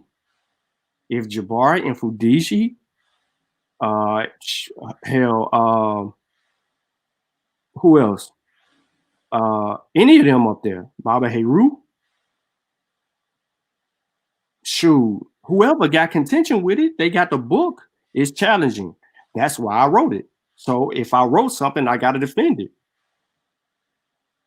So that's why I wrote about those things. We Tony, as far as Zion Lex go, bro, we already dealt with Zion Lex, but he's further along than the people in New York claiming to be priest and claiming to be all these particular whatever they claim to be up there. So he does pretend, he does make some, well, he doesn't pretend. Some stuff he has learned, but he does make errors, and he continues to make errors. It's not a bad thing. Making an error is a good thing because you can correct the error. So that's not a bad thing. But if he mistranslates some things, we can catch him on that, which he was caught the other night when Smash was catching him up, tripping him up on some certain things, and then you deal with what we need to deal with. But let me see. Let me deal with, oh boy. I will join in a minute. I was showing proof to you I'm taking. You can tell the group I am not giving medical advice. It will be up to you to consult your HCP, healthcare physician, for all medical decisions. Rothman, just tell us what you're taking and put it in the chat. Go ahead, Katana. I don't take what Rob was saying personally. I really don't care because he play around a lot. But he just want to argue with me about something. It don't matter what it is. I mean, all I was gonna say is about the boring thing. Like that's something that, you know, the kids that I teach, you know, to those of us in the education business, and when we're teaching, like I'm talking about kids, we used to dealing with that. Like we're used to hearing that what's boring and what's this and what's that.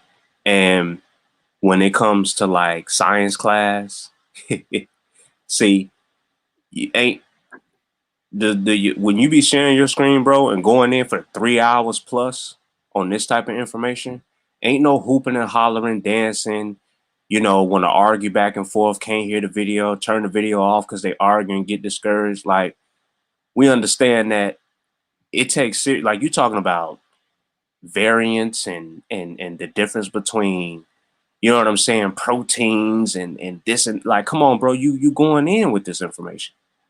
And maybe I'm biased. I think I'm biased, bro. That's what it is. I'm biased because, you know, I'm a nerd myself. Like, you know what I'm saying? My tabs be open too with all the information on certain subjects. So maybe it's me to where I like to get up early in the morning, get my blood flowing, get into some vocabulary words. Yes, deal with the latest on COVID. Tune in to Science with Shawn, even though if I don't get on a panel or get in the chat, I still go back and listen. And it's not boring to me. Like, I don't know. You know what I'm saying? I don't know. Like, information has never been boring to me, ever. I've been doing book reports since I could read and write. So I love it. Yeah, facts, Tony. You know what I'm saying? Yep, that's what it is. And we appreciate you, CK, and everybody that tuned in. I always say that, but can never say it enough. Listen, Robin. Tell us what it is that you're taking, bro. Put it in the chat. You ain't got to come on the show to say that because you're not going to share with us. As much as we love you, brother, we know that you don't want to go there. You still, you mad? What I do to you? What I do to you, for real? Tell me. So I can apologize. I don't want to hurt your feelings. All I asked you to do was demonstrate. You know what I'm saying? We wanted to know what pills you taking. and you refuse to do that.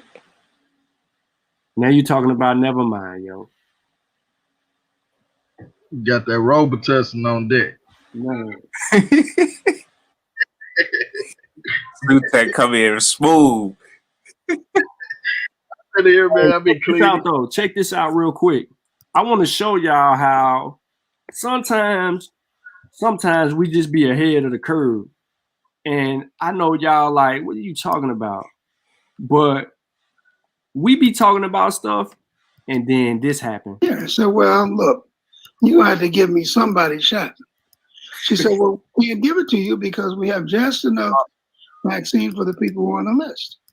And so I wasn't able to get the shot. So then she said, well, maybe you can come tomorrow at 2:15. So, well, I've got patients at 2:15. So my appointment is at 7 o'clock on Friday morning. Now, if I'm having that experience as a physician. They talking about the virus is mutating on the Black Doctors channel. I'm going to put this in the chat because we need to go over there and support them and show them some love. The same love y'all showed me, man. Let's go over to the Black Doctors channel and let's get them some love. Let's fill their chat up. Let's say our peace to them. Let's congratulate them for informing, educating, and trying to get people on the right path. Let's get them some love. They're talking about the virus is mutating. And they about to explain why. So what we going to do, we're going to end this show right here. We're going to go over to the Black Doctors and we're going to build with our Black Doctors, right? Let's deal with the experts. On that note, y'all already know how it go.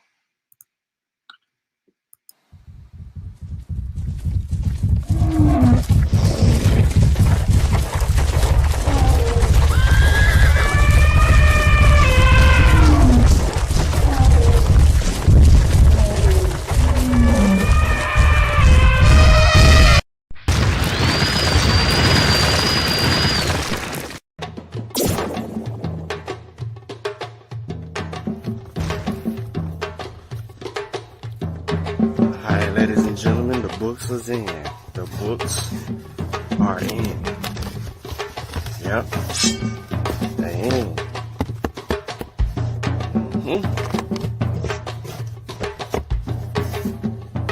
They're here.